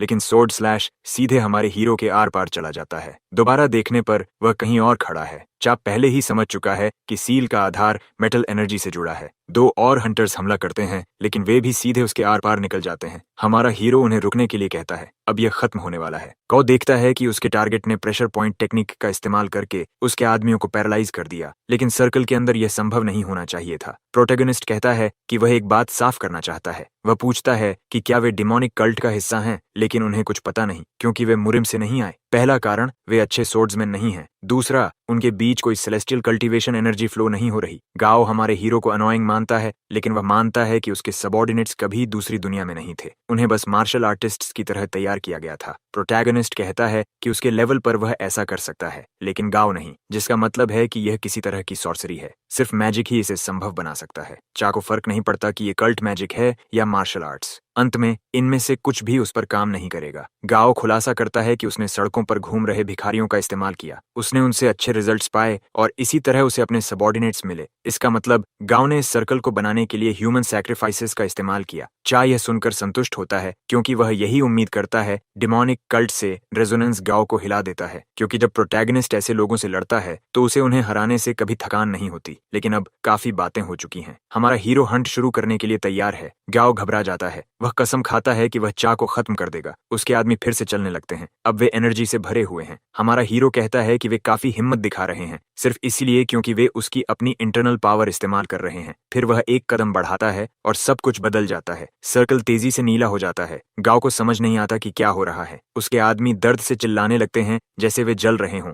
वे मदद की भीख मांगते हैं। चा बस देखता रहता है। आग मेटल को पिघला देती है। हमारा हीरो समझाता है कि क्योंकि ट्रैप मेटल एलिमेंट पर आधारित था, उसने इसे मॉडिफाई कर दिया। गाओ को समझ नहीं आता कि उसे ये कैसे पता चला, लेकिन प्रोटैगनिस्ट कहता है कि उसने मुरिम में इसे एक हॉबी के रूप में सीखा था। ये सुनकर गाओ को यकीन नहीं होता। आखिरकार उसने अपनी पूरी जिंदगी इस कला को समर्पित कर दी, लेकिन हमारे हीरो के लिए यह सिर्फ एक शौक था। लगता है गाओ अपने ही लिमिट्स को देखकर शौक में था। आखिरकार होशियार लोग पढ़ाई में अच्छे होते हैं, लेकिन अब यह अंत है। वह ट्रैप अब गाओ की वाइटल एनर्जी को खींच रहा है, और क्योंकि उसने अपने लक्ष्यों के लिए इंसानों की बलि दी, तो यह सही ही है। लेकिन खत्म करने से पहले प्रोटैगनिस्ट कुछ जानकारी लेना चाहता है। वह जानना चाहता है कि लाइजे के साथ क्या हुआ। अपने दिमाग में वह अपनी दोस्त को निर्जीव देखता है। पार्क हमेशा खुद को एक अकेला इंसान मानता था, जब तक वह उससे नहीं मिला। जब वह खतरे में था, वह उसे छोड़कर नहीं गई। यहाँ तक कि जब वह मुरिम की यादों से डरता था, तब भी वह उसके साथ थी। उसे लगा कि कोई उसे समझता है और उससे प्यार करता है। लाई उसके साथ थी, लेकिन उन्हें कभी मिलना ही नहीं चाहिए था। पार्क उसे उठने के लिए कहता है। अगर वह ऐसे हार जाती है तो यह निराशाजनक होगा। अपनी आखिरी ताकत के साथ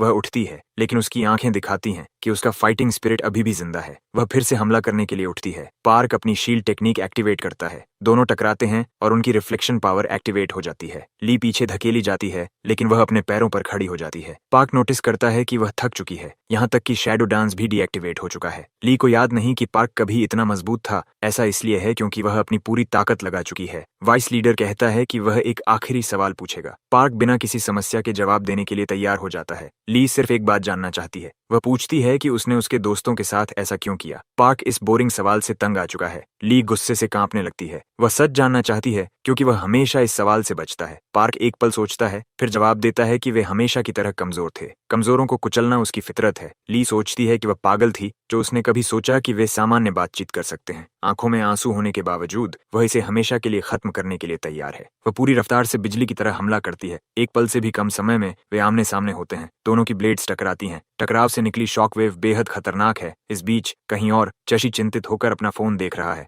लगता है उसे एक डिलीवरी मिली है। उसमें दिखता है कि park celestial God of war का फॉलोअर है। दुर्भाग्य से सब्जेक्ट का माइंड ज्यादा देर तक नहीं टिक पाया और जो लोकेशन ट्रैक हुई है वह लगभग 495 मीटर दूर है। उसे उसकी टेलीपोर्टेशन स्किल याद आती है। लगता है उसके पास अब कुछ करने का आइडिया है। हमारा हीरो अपनी एबिलिटी से 20 मिनट्स में वहां पहुंच सकता है, लेकिन वह समझ नहीं पा रहा कि वह इतना चिंतित क्यों है। ली सिर्फ एक बिजनेस पार्टनर है, इससे ज्यादा कुछ नहीं। मुरिम में तो ऐसी चीजें हमेशा होती रहती हैं, लेकिन फिर प्रोटैगनिस्ट चाशी को याद आता है जब ली ने उसे डेट पर बुलाया था। उसे वे सारे पल याद आते हैं जो उन्होंने साथ बिताए थे। वे सभी अच्छी यादें हैं, सिर्फ दोनों के बीच। यह सोचकर वह खुद पर हंसने लगता है। वह अपनी समझदारी पर सवाल उठाता है। प्रोटैगनिस्ट को यकीन था कि वह सिर्फ खुद और अपनी बहन की परवाह करता है। उसे यह एहसास ही नहीं हुआ कि अब उसकी जिंदगी में कोई और भी आ गया है। चाशी उसकी ओर बढ़ता है, उम्मीद करता है कि वह उसके पहुंचने तक टिके रहे।